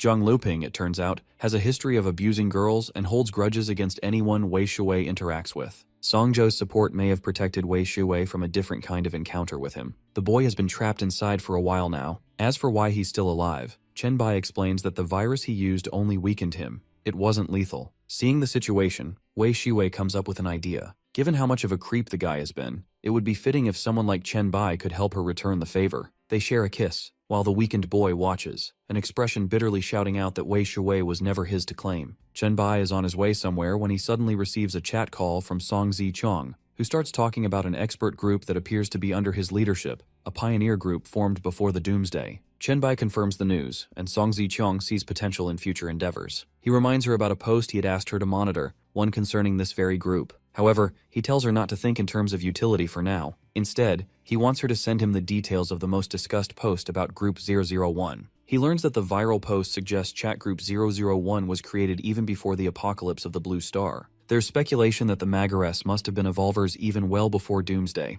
The post also mentions the leader of Group 002, who has a take of his own. Chenbai believes it's time to make Group 001 renowned. With the group discovered, he expects greater unity, honor, and the ability to gather them efficiently when necessary. All this while, Chenbai appears to be walking through a dead forest-like environment. Soon we see him standing in a place filled with skulls and skeletons, shrouded in an eerie atmosphere. The system prompt window alerts him that he has entered a secret village that worships demons. He recognizes this place from his previous life, where he once accepted an S-rank demon hunter transfer quest. His main task was to stop the villagers from summoning the demon, after which he could leave if he chose. However, if he wished to stay, the second task would be to kill all the contaminated villagers, and should he choose to stay further, he could kill the already summoned demons as well. He remembers blindly following a man named Chen Yiqiang, who had promised them a fair role with gold compensation under specific conditions. Chenbai had joined Chen Yiqiang's team, who had entered the secret land and deliberately allowed the villagers to summon demons, sacrificing their own squad in the process. The goal was to use the villagers' lives to weaken the demons, reducing them to a level Chen Yiqiang could handle with ease. By the time the deception was clear, it was too late.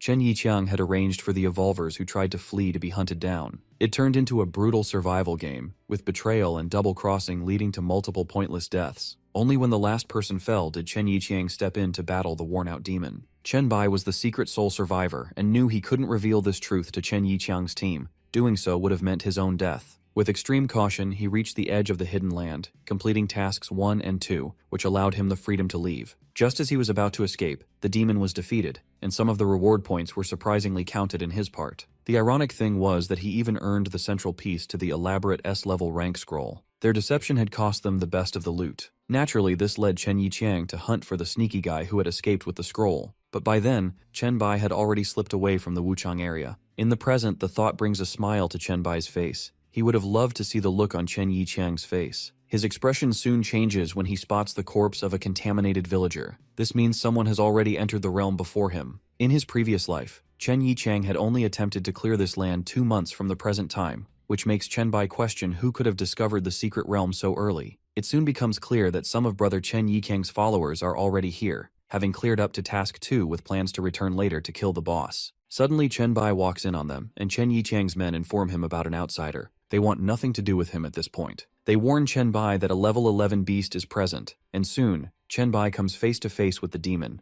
The creature speaks with arrogant confidence, mocking Chen Bai as someone who's walked straight into his own death. But Chen Bai has grown proud of himself, having taken down demon after demon in his past life, being aware of how each fiber of their muscle moves. Soon, Chen Bai's notification panel displays that Chen Bai has slain the level 11 boss, successfully completing task 3. He's just taken down a C-grade demon. The others, who still haven't had a chance to leave, soon realize that task 3 is now complete, and that they too have received a share of the points, similar to Chen Bai's earlier story. They discover that Chen Bai has devoured the demon's body, although he has cautiously avoided absorbing the bloodline factor. As the others return, Chen Bai asks them whether they've come back for the spoils. Chen Yiqiang claims the whole idea is ridiculous, insisting Chen Bai deserves most of the rewards since he was the one who took out the monster. Just for the fun of it, Chen Bai hands over all the earned rewards to Chen Yiqiang, including the level transfer mission scroll that Chen Yiqiang had so desperately wanted in the previous life. Even with the rewards right in front of him, Chen Yiqiang repeats that Chen Bai was the one who defeated the boss demon, not them. His teammates exchange skeptical looks, aware of the value of the level B and level A items now being divided among them. Chen Bai wants the conversation to keep going,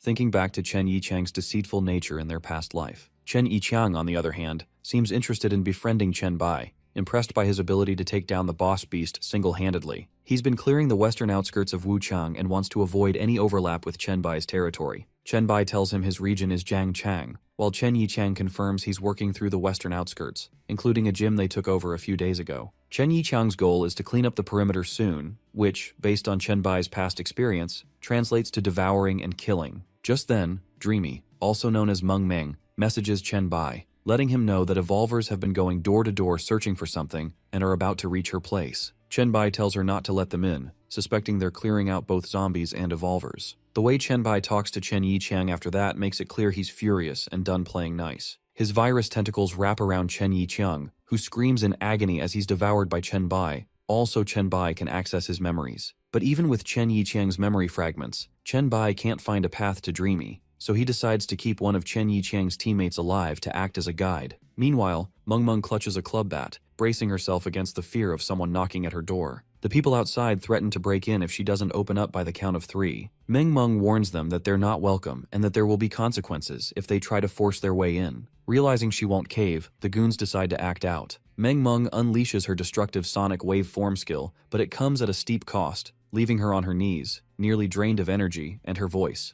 The attackers outside are likely deafened, but they manage to call for backup, knowing she won't be able to use such a powerful skill again anytime soon. Within 10 minutes, her door is struck again, this time more violently, and the intruders break in without waiting. Their voices are twisted and mocking, calling her sister in a disturbing tone. Meng Meng realizes she still has enough left to use her black flame ability, and with one final push, she sends them to hell. He remembers Chen once telling her that the 4 attributes work best in balance, and having one extremely high while the others are low isn't a strength, it's a weakness. This time, when the backup arrives, Meng Meng is dizzy and barely able to move, let alone fight back. The men outside sense her vulnerability and grow more sinister, fully aware that she's drained of energy. Meng Meng crawls toward the window, realizing it's better to risk it all than be caught by these jerks. But before she can make it out, they reach her. With the last bit of strength in her voice, she cries out for help. Suddenly, the window behind her shatters as a small figure rapidly grows larger. Chen Bai has arrived, breaking through the glass. Meng Meng, weak and breathless, apologizes for being a slow learner to her master. Chen Bai consoles her, assuring her she did well. But when he turns to face the intruders, the sheer intensity of his glare sends them stumbling back in fear. His presence alone flips the power dynamic, and the cowards flee without looking back. Chen Bai carries her to a nearby couch and gently places her down, realizing just how weak she is. The goons from Chen Yiqiang's settlement note the arrival of this other evolver. They convince themselves that they can overpower him if they all attack together. Moments later, however, the apartment walls and floors are shattered,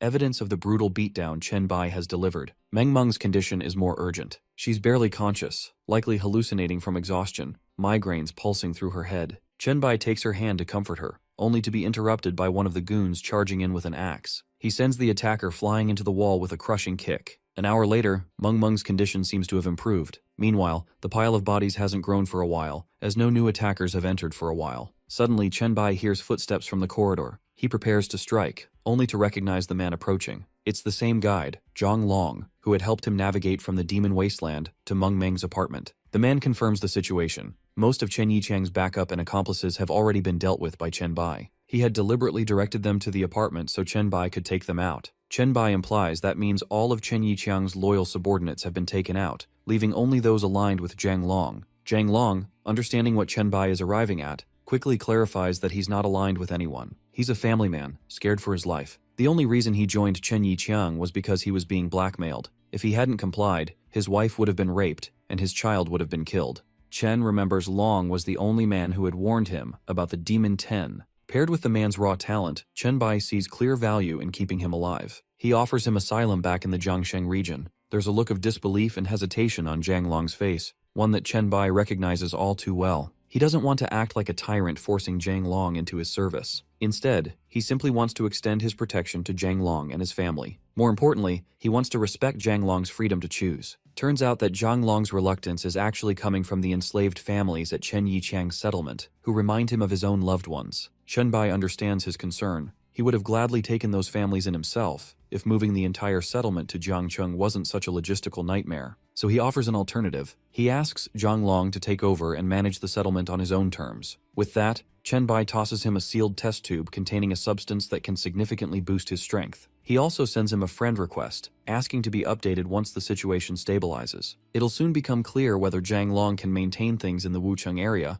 or if relocating to Jiangcheng with his family is the better option. Once Zhang Long leaves, Chen Bai feels a nagging curiosity pulling at him. He checks his storage capacity, and notices the mask he collected from the incinerator has changed its expression, right after he gave Zhang Long the vial. He's certain he didn't mutate the mask while storing it with other items. The only new additions since he last checked were the job transfer scroll and the demon blood. As he considers reorganizing his inventory, he realizes the mask seems especially reactive to the demon blood. Its eyes stay locked on those items, and its mouth gapes open as if trying to devour them. Since the demon components are mostly useless to him now, he decides to experiment. The fact that even Lord Leto desires this mask makes it all the more intriguing. Instead of the horrified expression the mask had moments ago, it now wears a disturbingly cheerful grin after being fed the demon blood, which creeps Chen Bai out a little. But then, the mask suddenly vomits something out. A notification pops up, informing him that the expelled clot is actually a condensed form of demon blood, purified through a special method. This revelation excites him. As long as he has access to demon blood, he now effectively holds the means to purify it and generate an endless supply of strength boosters at will. Chen Bai hasn't checked the demon transfer score yet, and neither has he seen the quest that would activate it. He soon gets around to that, and the notification panel informs him that he would need to enter the abyss, defeat 100 lower-level demons and 100 fallen demons to get the job done before leaving the abyss. Chen Bai sees this and has one thing on his mind. He wouldn't do it the hard way, and then still leave it far too quickly, like he had to leave the secret demon village wasteland. Chen Bai is occupied with this thought, still in Meng Meng's room with her resting on his lap, thinking about dealing with the scroll transfer mission. All of a sudden, Meng Meng gains consciousness, and is ecstatic to see her master, hugging him tightly. Soon, they get talking about what happened to her and what can be done to never let it happen again. Meng Meng knows that her power in the real world is still too weak, and apart from that, she has already been through most of the monster dungeons in her dream world, leaving very few in the Wuchang area. She feels too weak to even find new dungeons, much less clear them. Chen Bai thinks it's a good idea if she follows him back to Jiangcheng City, as there are many dungeons to go around back home. Chen Bai asks her how she feels, both with respect to her health and about the opportunity he is offering her, and she feels really positive about both things. Suddenly, he picks her up in his arms out of nowhere and asks her to grab firmly, as they are going to move super fast, and the wind is going to cause quite a bit of pressure. He wants her to pat him if she feels it grow too much. And now, in a blink of an eye, they are standing in the forest just outside the secret entrance of the demon village. Chen Bai explains to Meng Meng that one of the differentiating factors between dungeons and secret realms, like the one where the villagers worship the demons, is their entrances. Only secret realms that have been cleared will have entry prompts. It's therefore a risky affair for an evolver to wander into a secret realm. Dreamy understands and predicts that her master will soon ask her to attract the monsters. However, he reminds her that this is not the dream world, and every skill she uses should be a consequence of thorough thinking, not just some gut feeling. Next, he strictly commands her to stay at the entrance while he goes around and comes back. The mission task has been changed.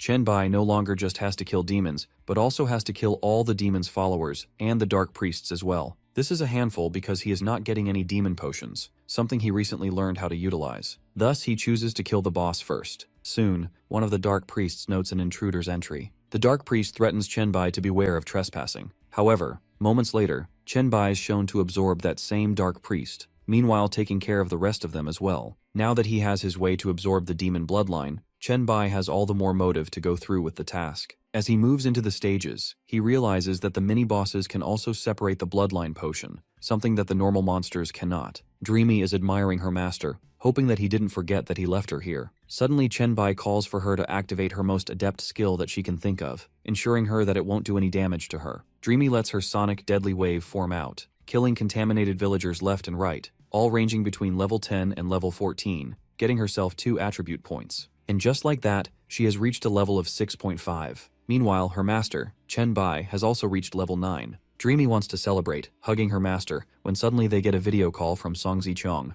Those on the other side don't look in good shape, and Song Zichong asks for Chenbai's immediate help. It seems like Lord Leto has decided to enter the settlement, or at least someone who claims to be him. Chenbai is bamboozled, wondering why he got in and how he got the knowledge of the settlement. Song Zichong understands by Chenbai's expression that he knows who the self-proclaimed goblin and trade god is. As always, Lord Leto has a business proposition. After examining the potential of the settlement for a day, he came to Song Zichong to discuss a Silver City founding order as an investment. In return, he wants a Goblin Guild branch to be established in the elite part of the city after the order has gone through. A second condition he puts is that the guild will be free of all taxation. Chenbai sees lots of potential in this venture. A Silver City founding order is extremely rare, and considering that a city-state recognized by the will of the universe could serve valuable functions, it gets him thinking about the obvious positive outcomes it could have for the Downshine settlement. Song Zikyung knows what Chenbai is thinking. However, she points out a big problem. Even level A city orders usually get much attention from monsters, and the current settlement cannot risk facing so many attacks. The top of the list of problems is that Lord Leto wants the order to be executed, effective immediately, with the works getting started. Song Zikyung wants to delay this project for a single day, in which time Chenbai could come back. However, Chenbai lets her know that Leto's investment is in her, not in Chenbai. He tips her that she can sweet-talk him and mention Chenbai's name every now and then. However, Song Zichong has to prove herself this time. Moments later, we see Chenbai showing all the items to Dreamy that can add to her physique, as he wants her to use as many of the items as she wants. The emergency at the settlement needs Chenbai to use his full speed to go back, something that he doesn't think Dreamy can handle in her current state. We soon see Meng Meng getting almost larger than Chenbai, wearing all the coats, mufflers, and hats that boost her physique to a 30, with the atmosphere defense that can be arranged with the given items. Back in the villa, Song Zichong agrees to accept Lord Leto's investment, on which account Lord Leto commends her on how smoothly she's running the settlement with the evolvers, dealing with all the adversities even in these early days of the trial. Song Zichong straightaway goes for flattering the goblin and trade god for his appraisal, with Lord Leto coming back with even more remarks at Song Zichong. Song Zichong then goes on to mention how some of their inhibitors are big fans of Lord Leto and his guild, so much so that they have given up exploring the outside world and are returning after hearing of the Lord's arrival. Leto knows that not many evolvers know about him or the goblin cult, so it's admirable that much. He wants to know who the returning evolver is. She, however, lets his name out way too quickly, even giving hints that Chenbai is in charge of the settlement. Hearing this changes all the expressions on Lord Leto's mood, making him express that the Silver Founding City investment cannot work that way, as he had no idea that Chenbai was the one in charge of it. It turns out that he is not canceling the investment. Instead, he is doubling down on his offer. He wants a Golden City founding order to be placed in the S-class. He has the utmost belief that Chenbai's settlement, just like Chenbai, can surely give big returns on investment. Song Zichong soon receives a notification of the investment mission. They have 1 day's time before the monsters around will get strengthened and go all out on the location of the city founding orders. If they are able to persist the siege of the monsters for 5 days, the task can be completed. The reward being that a 10-kilometer radius from the point of foundation will become a city area that even the will of the universe will recognize, with the bonus of a golden city construction reward.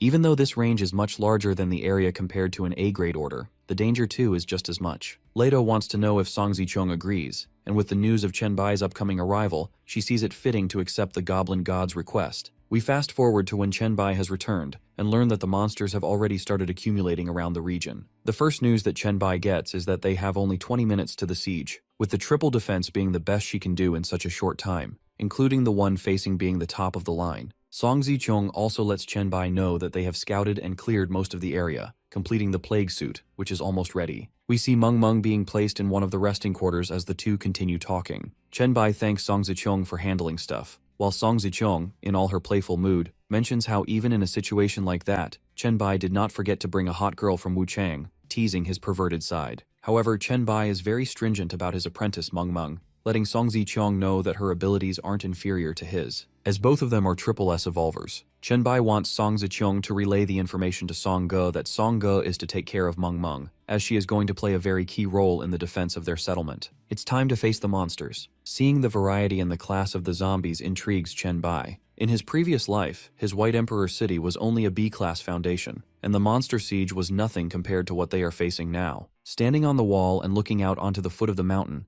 Chen Bai smiles as only 3 minutes remain before the siege properly commences. Meanwhile, Song Zicheng has a vocal amplifier child beside her as she announces the 5-day and 5-night siege to the citizens. She asks the residents not to panic. They have hundreds of B-class evolvers, with even a dozen A and S rank innate ability holders, not to mention the 2 very powerful triple S rankers, being Meng and Chen Bai. Song Zicheng has full confidence in their resources, in their tactics, in their ever-so-strong wall, and their equally resilient resolve. It is only fitting that within 5 days, their settlement should be the best in the world. She wants all of them to join hands and get ready for the siege she announces is about to begin in exactly 1 minute. Chen Bai is impressed by that speech. He quickly makes sure that Lu Li has all the broadcast channels ready. With her making sure that all 5 of the cameras by the universe's will are in place, Chen Bai asks her to go live on the chat. Comments and discussions start coming in, while speculations, support, envy, and excitement upon reading the Gold City Foundation topic flood in. There is a countdown to the beginning of the siege, but we zoom into Song Ge and Song Zicheng talking about why they did not take most of these zombies when they were still weak before the siege.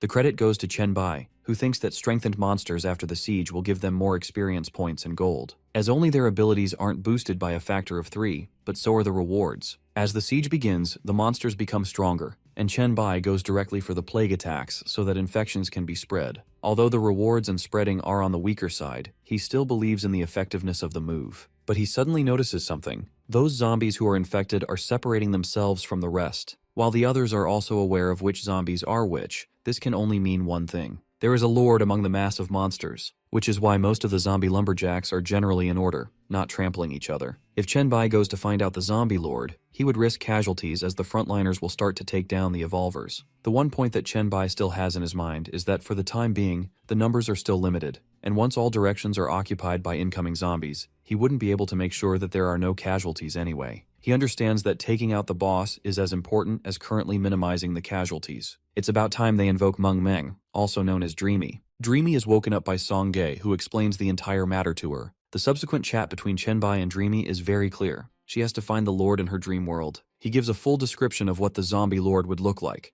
A humanoid being with a huge head, high shoulders, with a protective fine mesh exoskeleton extending down from his shoulders, from where tentacles also emerge. She is also alarmed about its strong mental powers. Dreamy understands perfectly what she has to do and asks Song Ge to not let anyone disturb her while she sleeps again. Songgu is beyond confused about how a girl who had been sleeping for so long can immediately go back to sleep in a situation of a siege. Dreaming can see the zombies now that she is in her dream space and uses her Dreamweaver ability to shower rocks at many of them before she gets ready to properly begin with her assignment by Master Chen Bai. Meanwhile, in the real realm, on the evening of the first day of the siege, Song Zicheng mentions to Chen Bai that only minor injuries have occurred and no casualties have taken place, especially because of Chen Bai's active methods. Song Zicheng assures Chen Bai that only marginal damages to the wall were sustained and that he can now rest while others take the watch. However, Chen Bai doesn't act like the situation is as under control as Song Zichong is putting it. He explains to her that there are special types of zombies still out there that he was able to locate on the field. Although they are still very few in numbers, the Lord may have more up his sleeves that they might not be ready for. Amidst their conversation, Song Ge and Dreamy greet Master Chen Bai, who, upon getting a sight of Dreamy, asks Song Zichong to instruct Lu Li to take her livestream elsewhere, as Dreamy's abilities are too exclusive to be exposed in a livestream. He then asks Dreamy whether she was able to locate the Lord. However, due to only slight fluctuations, she was only able to locate a general direction, considering that she doesn't have any tracking skills on her. Even though she is sorry, she still has a map to show for her work, and Chen Bai asks her not to apologize all the time despite her hard work. Dreamy has been able to locate around 200 to 300 special zombies,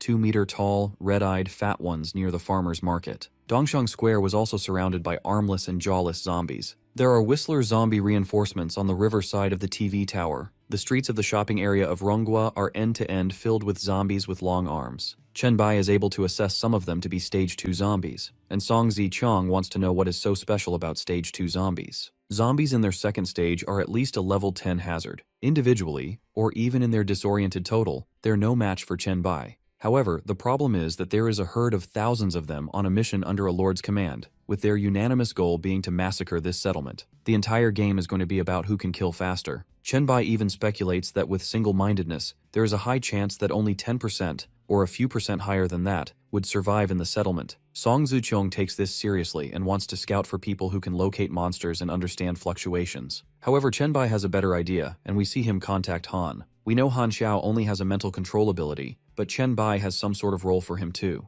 The next day, Han is looking through the villa area and is charmed by it, even asking Chen Bai if he had no idea that it was such a treat, even though this is the dream realm. He even requests if he can have a villa too if he moves into the settlement. Chen Bai is totally on board with that. However, it's playtime, and they go to the TV station, where the only zombies that can breach the city wall, being the Whistlers, are all accumulated. That's why Chen Bai figures out that there is strong reason to believe these must be crucial pieces in the Lord's long-term strategy. Thus, he wouldn't want them killed. Chen Bai asks Han to get ready with the plan, to get ready to employ his powers. As Dreamy and Chen Bai take flight, Dreamy screeches to get the zombies' attention, but she gets a bit too much of it, as they jump towards her with incredible speeds, so much so that she doesn't think she can dodge in time. Fortunately, Chen Bai manages to protect his apprentice by unleashing the Hellfire attack he recently acquired. It's only a matter of time before he absorbs the last Whistler zombie, earning the corresponding rewards. Taking down 297 zombies in a single day is no small feat. However, Meng Meng is concerned. It's only the second day of the siege, yet numerous elite zombies have already gathered. While it makes sense that speed-type zombies from across Yangcheng City and nearby towns would arrive quickly,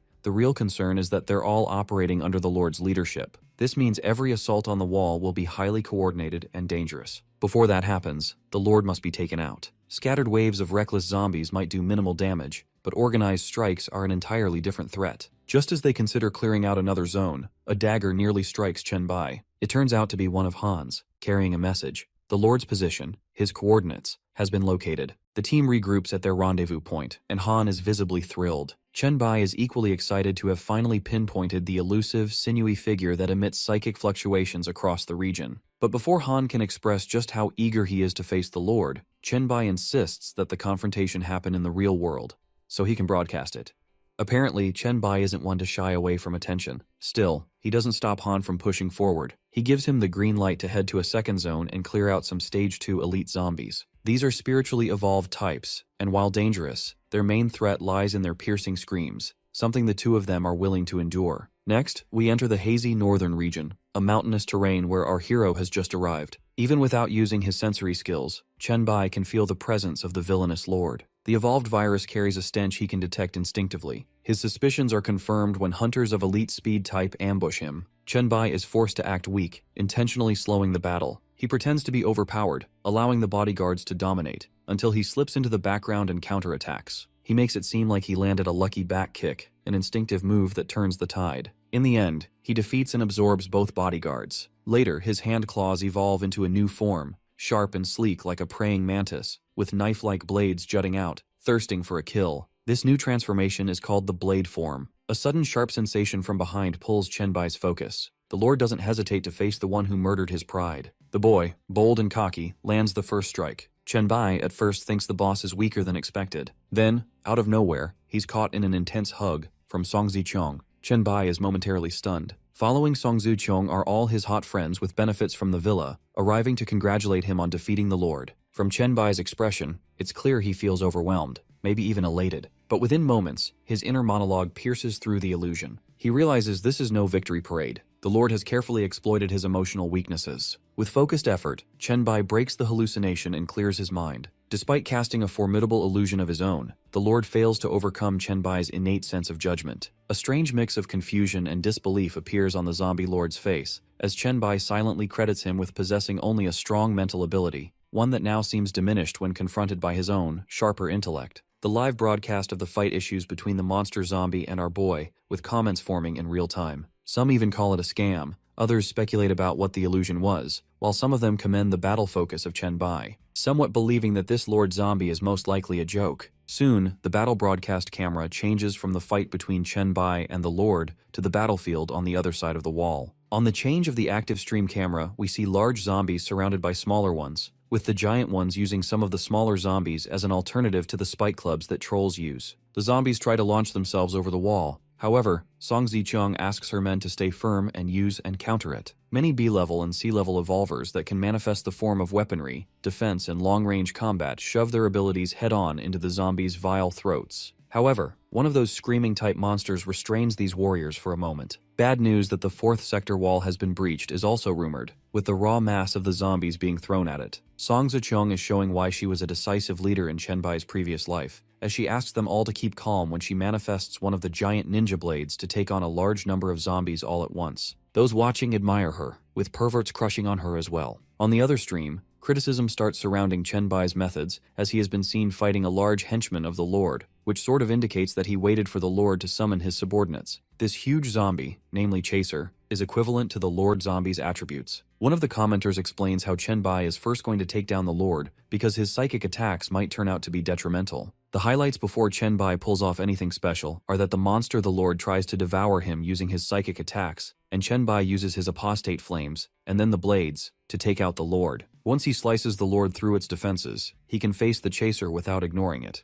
Chen Bai can immediately feel that the plague he instilled into the Chaser has almost taken over the zombie after their first exchange of blows. Seems like Chen Bai has got himself some really spicy rewards this time. To top that off, he's got stuff that he can combine to make compound equipment even spicier. Everybody in the comment section is going crazy about the loot he has got. He has a C-level biohazard, the Lord's Brain, which can control 3 beings lesser than one's own self. The mutated Tyrant Bones, to get a short-term bonus on the attribute. The Apostate's Heart, which unleashes a mental magnetic field that is both offensive and defensive at the same time. Perhaps the most unusual reward is the Catastrophic Evolution equipment, which has a rare forge effect. The notification panel lets him know that if he kills 100,000 biohazard hostile targets, this already sweet equipment would turn into a grow-type weapon. Even Chen Bai cannot get his head around all of this complex stuff he has earned. He simplified it to the basics. He doesn't know if even with these achievements, the black light virus can enhance beyond what it already is. It's time to find out. Even with all of these things though, he simply puts his mind to devouring all of his victims and gets a new form of the black light virus. He is asked to open the black light virus awakening panel and skill panel. We can see his total unlocked abilities: the claw form, the earth spike form, the swift slashing form, the formless killing blade,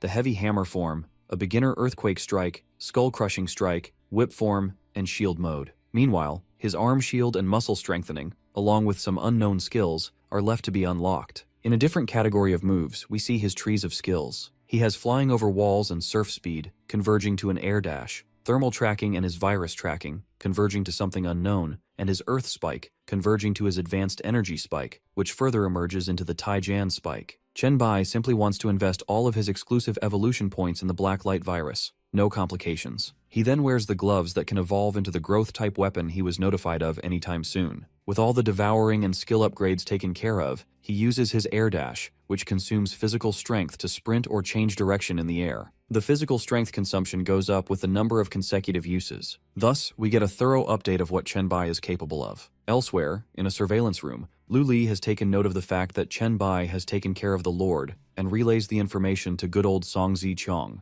Lu Li brings all the streaming cameras to the battlefield at the siege. In the meantime, we are shown Suxin healing Song Zichong for any damage she might have received. We learn how diligent Suxin has been, considering her dark circles indicating she hasn't had any rest. Song Zi-cheong wants her to rest since that's the only way they can have an after-siege party in glory. Else, the sisters won't have the necessary juice to please Lord Chen-bai. Suddenly, they receive intel from Qinling Yu that things are not looking up. The zombies have, although lost the Lord, but have developed some innate hostility towards the settlement. Even though they are not under command, they look as though all their hostilities are unanimous in breaching the settlement's wall, with 3 areas almost being compromised. The compromised areas are the West 6 to West 8, where even their tank's firepower is utterly useless in forcing the enemy to fall back. They suddenly contact Wei Shui to learn that the western 6th section wall can only hold up for a maximum of 3 minutes. The rate at which the zombies are eating the monster wall and its blood is far greater than its regenerative powers. We zoom in to see Wei Shui, whose eyes look like they're bleeding due to her relentless use of abilities to zoom in on the battlefield and its real conditions. Song Zi-kyung has a smile on her face, a testament to her optimism. Song Zi-kyung asks Qinling Yu to now tend to Wei Shiwei while she heads to the battlefield. Meanwhile, things aren't looking up too well on the battlefield, with Song Ge and Leng Shuang going all out.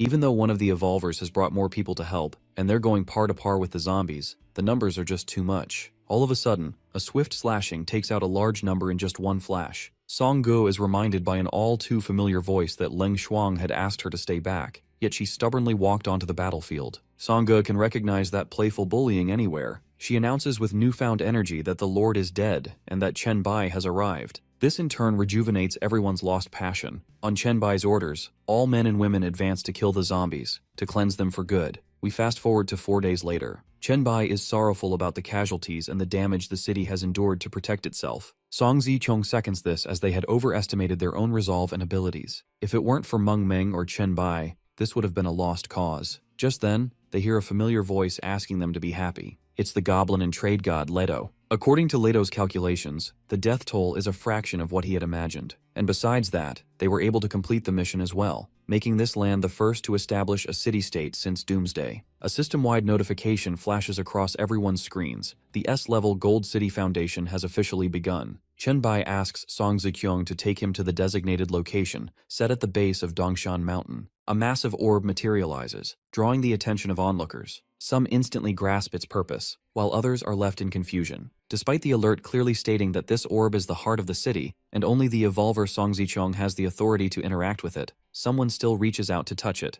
right before Chen Bai and Song Zi-cheong arrive. This location isn't random for the founding city's core. Song Zi-cheong had already dispatched her experts to evaluate the site and carefully map out its potential. The terrain includes a mountain-surrounded plain, space for critical infrastructure, and resource distribution. Even the transportation systems have been carefully considered. Chen Bai notes how thorough Song Zi-cheong has been, but she isn't done yet. There's one last task she feels compelled to complete before Lord Leto departs. She wants Chen Bai to be officially recognized as the Lord of the city. Leto has invested in her, and she has full autonomy as long as it doesn't harm the prospects of the guild. The universe's will responds in acknowledgement, granting Chen Bai the authority to use the city's heart. From now on, the city will be known as SRO 1, the White Emperor's City. It's time for Chen Bai to step into his new identity, the White Emperor of the city. Almost instantly, the will of the universe presents him with the privileges and an optional feature. Hostile forces within the city would have their attributes halved. Song Zi-cheong, meanwhile, receives the topmost management position, and her attributes surge by 80%. An announcement declares Chen Bai's achievement to all, awarding him 10 reputation points for being lord to the establishment of the first S-level city. His followers erupt in chants of his name. Leto announces his investment has reached its end. He prepares to leave but gives a parting reminder. Chen Bai still has a mission to complete. Chen Bai, in turn, reminds him that this mission is no easy walk in the kids' park. He's basically been designated the highest difficulty possible, something Lord Leto knows. With Leto gone, Chen Bai grants Song Zi-cheong access to the reward he just received, a gold-level city-building prize. It's no ordinary tool. It's a Galaxy-class supercomputer,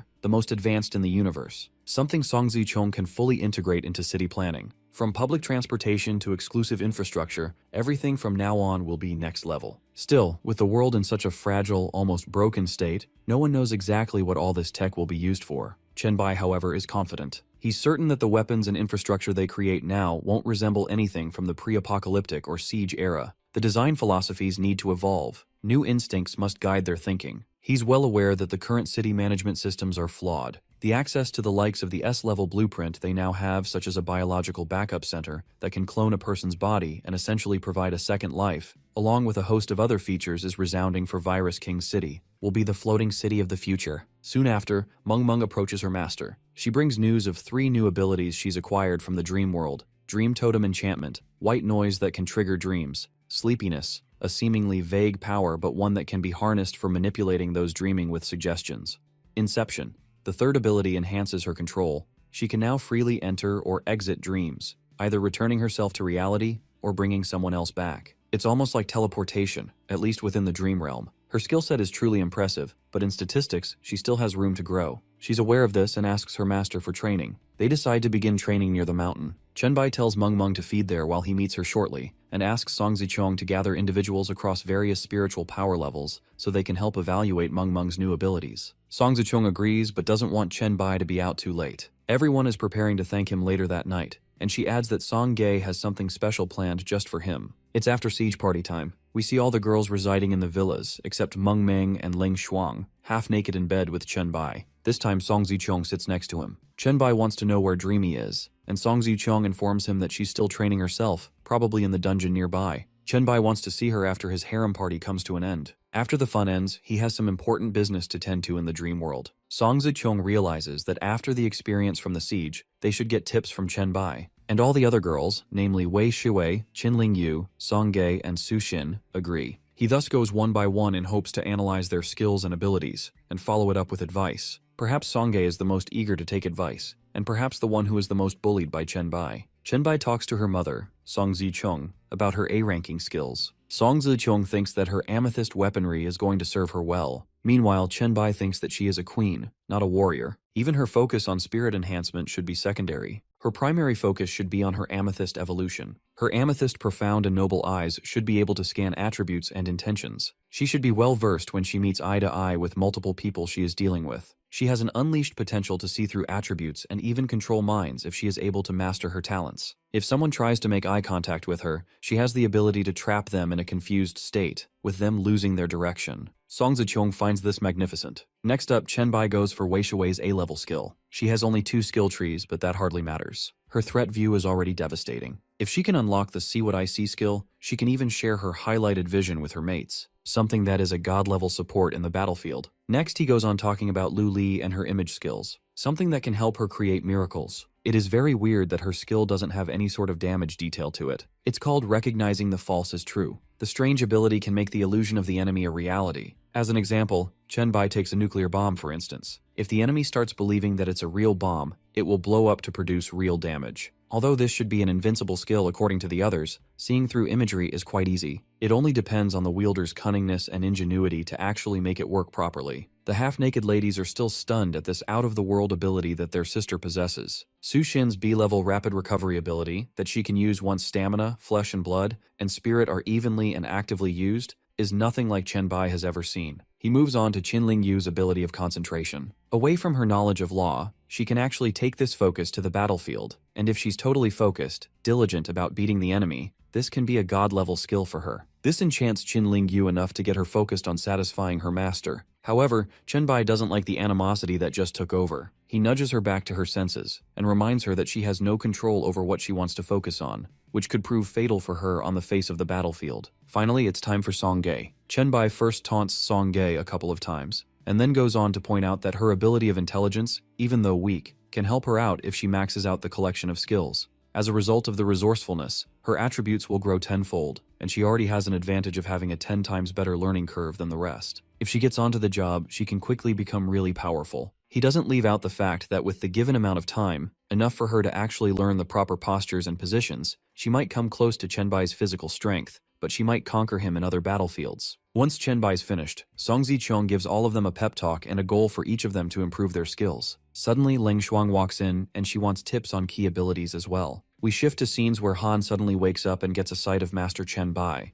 which means that he's in Dream World. Poor old Dreamy had to transport her master a very long way, making her dizzy. A sudden depletion of mental power has been quite common for Dreamy, and so Chenbai asks her to rest. Han and Chenbai talk about the foundation of the Golden City. Chenbai forgot to ask earlier on how many attribute points did Han and Dreamy get for a reward for building a city, as they had a huge role in killing multiple elite-level zombies. Turns out that all of the Whistler zombies together screamed out in unison, which led to Han, who was already using his mental power, to drop dead instantly. Chenbai isn't obviously proud of this, but he eases the conversation by changing the topic of Group 01. Chenbai doesn't want him telling anyone that he's within the pioneers, something that Han has obviously kept quiet about. Dreamy and Chenbai are the only people who know. Confirming that, they move out to scout. The plague seal on Chenbai's hand has been emitting fluctuations all day, ever since Han pointed out the whereabouts of the chemical house. We see the site of the mask once again. Chenbai was reluctant to use it back in Zhangcheng City, because Leto was involved there for a while. This mask can actually turn bloodline portions to a purified S-level essence. The great thing about the mask is that there is no compulsion for any continuous use of it. As he is gathering his thoughts about the mysterious artifact,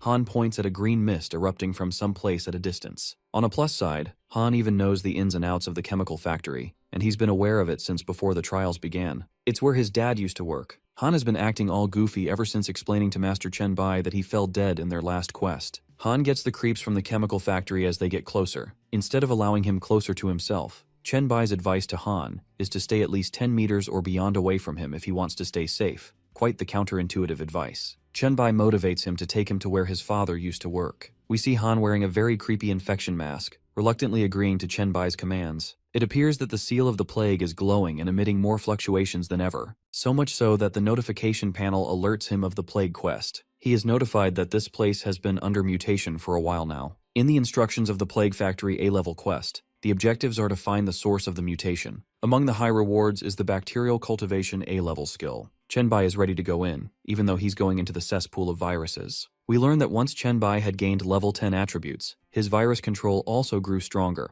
Although not explicitly mentioned to him, all microorganisms, such as viruses, within a 10-meter radius are fully in his control. He can feel it. Han suddenly breaks Chenbai's train of thought by pointing out a large mutated mosquito. Chenbai immediately manifests his blade arm and slashes the tiny monster into two. Although he's a pervert for virus-infecting places and creatures, he despises mosquitoes. Han is sharp to know that the mosquito was probably protecting the mushroom it was lingering over. Suddenly, Chenbai stops him from growing any closer to the mushroom. The easiest death he can get is to take a sniff at it, where his lungs would collapse in seconds, giving him the smoothest unnatural death. Han would have listened to him anyway, but Chenbai just creeped Han out even more. He feels that the mushroom, although not the source of the plague, has bacterial and virus collaborations in its makeup. Rather than keeping it as an artifact, Chenbai decides to eat it. Poor Han has to be vigilant throughout, while his master is having lunch. Chenbai obviously has to think about numbers. A single bite from the mushroom has more virus nutrition, as he would call it, compared to several elite zombies that he can absorb. Next on their bucket list is where Han's dad used to work, in the employee dormitory. Han cannot pinpoint anything that would help his old heritage mission, and so Chenbai invites him to solely help him out, although he has to be even more careful about the orders that Chenbai relays to him. The two soon narrow in on the sewage disposal tank, where the maximum concentration of viruses seems to come from. There are two very large center pools there. Although Han's been there once, he recalls getting dizzy inside. However, the landscape is much different than what Han remembers.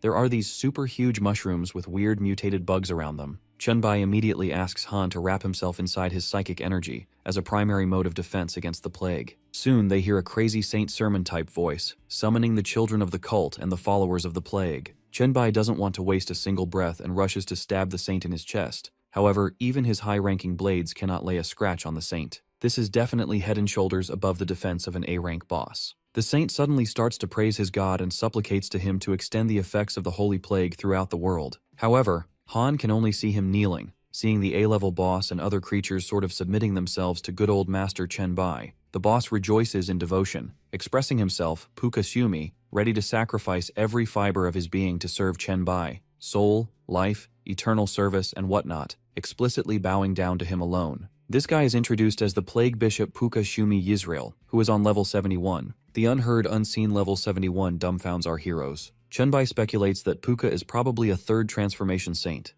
By what Chen remembers from his previous life, he could go to a maximum of 79. It is unbelievable how within a very short span of the trial, this person has already reached level 71. He even questions himself how the D-ranked spiritual senses that Dreamy gifted him could even sense the name and class of the saint. Chenbai confirms from Pukasumi if he is truly the one he wishes to serve. He expresses how, by the sacrifice of the high priest, Chenbai was able to make an appearance after acquiring the plague seal. The saint has no one doubt that Chenbai must be the plague god. Chenbai already finds his Plague King exclusive storyline far better than Han's family drama storyline. The disciples wish to individually provide any plague treasure that can match their newly discovered god's strength. Although they are unable to directly transfer the treasure to him because of the will of the universe trespassing on the god anomaly, These guys have literally sacrificed way too much to enter the trial the earliest, to give the plague god the upper hand. Chenbai understands the constraints they have, and Puka Shumi bows down at his god's wisdom. However, Chenbai does want a transfer of job scrolls. Within no time, the faithful servant presents the level S Plague Knight, the level S Zergmaster, and then the double S level Doom Prince scroll. Han can already feel the animosity seeing such precious items. Chenbai, however, wants to know if there are any triple S level scrolls that the Shwimi might have. The saint, stunned, presents the bottleneck to the Lord. In such an early stage of the trial, it's almost impossible to get hold of a triple S profession. Most gods get an S level or a double S level profession at best, but a triple S level is unheard of. Chenbai isn't fazed by what the saint has to reason. He wants nothing below a triple S job transfer scroll. Puka's Yumi exclaims in emotions, looking at their new god's passion. Chenbai isn't one to waste time and already thinks about where he can get it. When suddenly, the saint stops that train of thought. There is still a way to get a triple S scroll, or there might be at least a chance. It sounds like there is no guarantee about anything. The added problem is that Chenbai would have to retrieve it on his own. The plague cult can open a portal to the greatest plague event in the history of Blue Star. If Chenbai is able to procure the seeds of that plague from history, he can condense them into making a triple S level transfer job scroll. The sheer point that there is a probability of getting the scroll means Chenbai is up for it. Puka's Yumi bows down,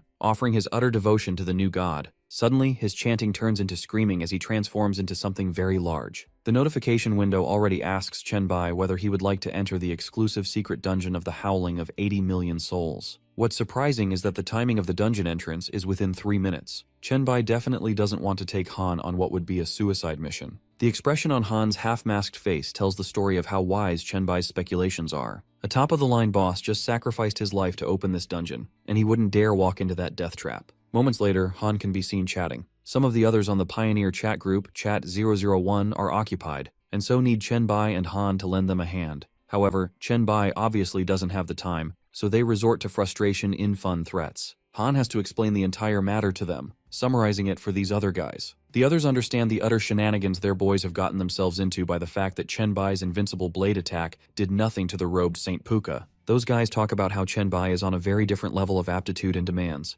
with a saint's sacrifice satisfying his thirst. However, Han scolds them for comparing themselves to the super smoking gun 001, Master Chenbai. On the other side of the portal, the hourglass around Chenbai's neck can be seen reacting for some reason, emitting light. He finds himself at the outskirts of a city with peak Roman architecture and realizes that his mission is in Rome, Florence, the city of art. However, rather than seeing the city swarmed by Romans, he finds most of it empty. It isn't until he patrols for quite a while before he sees someone coughing in an alleyway. It looks like a homeless person who, upon seeing Chenbai, asks him to stay away. Chenbai feels bad for the plague-infected person. He decides to extract the Black Death virus out of the person. This opens up a quest notification instructing him to collect the seeds of plague of the Howling of 80 million souls. He now understands that the quest is regarding the Black Death that is going to take 80 million lives. What Chenbai has to do is collect the seeds, which would be converted into a rare plague job transfer scroll at the end of the mission. Chenbai isn't clear what the plague seeds are or what collecting them would actually mean. The coughing person realizes that the punishment by the gods has been lifted and calls Chenbai the messenger of God.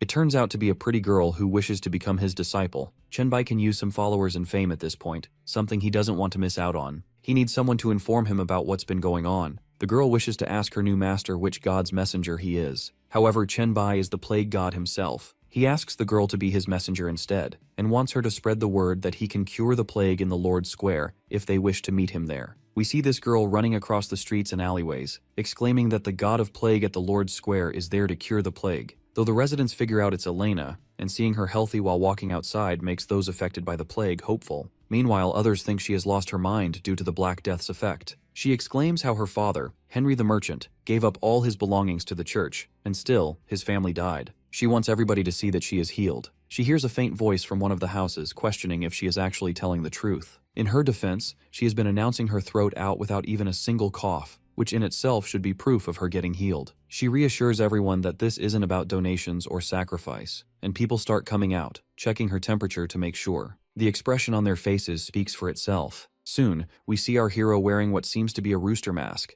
thinking about the 14th century Black Death that killed 25 million people locally and 80 million globally. Chenbai doesn't know how he'll manage traveling the whole world, when soon, he sees a small crowd being led by Elena and asks the children to approach him without fear. At first, they see the virus tentacles with an expression of alarm, but soon they can feel their strengths coming back. Realizing that their children have been healed, most of them are crying and embracing each other. Those cured celebrate the miracle and thank the Lord of Light of the Holy Church. Elena nags at the idiots, scolding them for their train of utter nonsense. They're told that this is the great god of plagues doing, not the church's god of lights. People want to devote themselves to Chenbai, but he knows that the plague has done damage to their bodies, and there are children still under the effect of the plague elsewhere in the city. He wants them to return and rejuvenate themselves rather than wasting their time here. Elena wants to head them back, with the strong motivation of ending the plague in Florence. Suddenly, they hear the Knights of Vatican are approaching the Lord's Square. The knights belittle the people for running away to follow a fraud who claims to be the god of plague. Plagues are punishment from the true god. Chenbai isn't angry. He sees this as an opportunity. With swords in hand, 3 knights fearlessly stab Chenbai right in the gut, asking the sinners to repent for falling to a pseudo-god. However, once they turn around, they see Chenbai unscathed, as though nothing hit him. Meanwhile, the crowd around sees this miracle. Elena picks a stone up against the knights. However, Chenbai stops her because he is not hurt. Elena knows that no mere mortal blades can do anything to him, but the knights should be punished for attacking. She even invokes Chenbai to bring down a divine punishment. Chenbai doesn't present himself as a resentful god, but a merciful one. He doesn't consider people like the knights as a threat to him. He expresses his only determination to end the plague, regardless of how many swords are raised against him. This gets the crowd cheering for him as they embrace their new god of plague. The knights realize that they have civil disobedience on their hands. Chenbai has been around these parts for only 3 days and has taken their hearts by storm. At the church, the bishops talk about how ill the decision was to let only 3 knights be sent to take care of this new plague god. Bishop Haken blames Archbishop John for his reluctance to take drastic measures when necessary. Bishop John, however, stands by his decision, bringing Bishop John's attention to what Chenbai has been up to. He appeared out of nowhere and eradicated most of the citizens' plague. Although only 5 knights are left, few to even protect them. They couldn't possibly have prepared for a man that helps masses heal and resist what's killing them. His disciples have no compulsion of any sort. Moreover, Chenbai brings ingenuity like the germ theory and hygiene he keeps talking of. Haken is beside himself. John has no concern for the Church of Light or the Lord. John doesn't feel it's their place to take care of the Lord. He writes to the Pope of the happenings in Florence. Meanwhile, Chenbai has finally been able to condense a plague seed. The situation isn't looking up though. He has nearly eliminated the plague only to get a negligible fraction of the mission done. He gets the plague pillar as a reward, where followers with plague can be baptized to get rid of the plague. He realizes he'd have to go around the world after all. In a public appearance, he relays the details of the temporary plague pillar that can take the Black Death away if anyone is still in effect. Chenbai has to leave, however, and informs that he'd eventually leave the world for good after the plague has been made obsolete. Reminding them about the teachings of the plague cult and the science of microbiology, he wishes them good luck to live with prosperity. Chenbai leaves Elena in charge. As he leaves, he can hear the masses chant his teachings. Although anti-fanatic at core, Chenbai does need the deep faith and roar that can get his message through as he collects plague seeds. The name of God that expedites a 10-year-long process otherwise, to a game of a few days. We're then shown a knight bowing down to the Pope,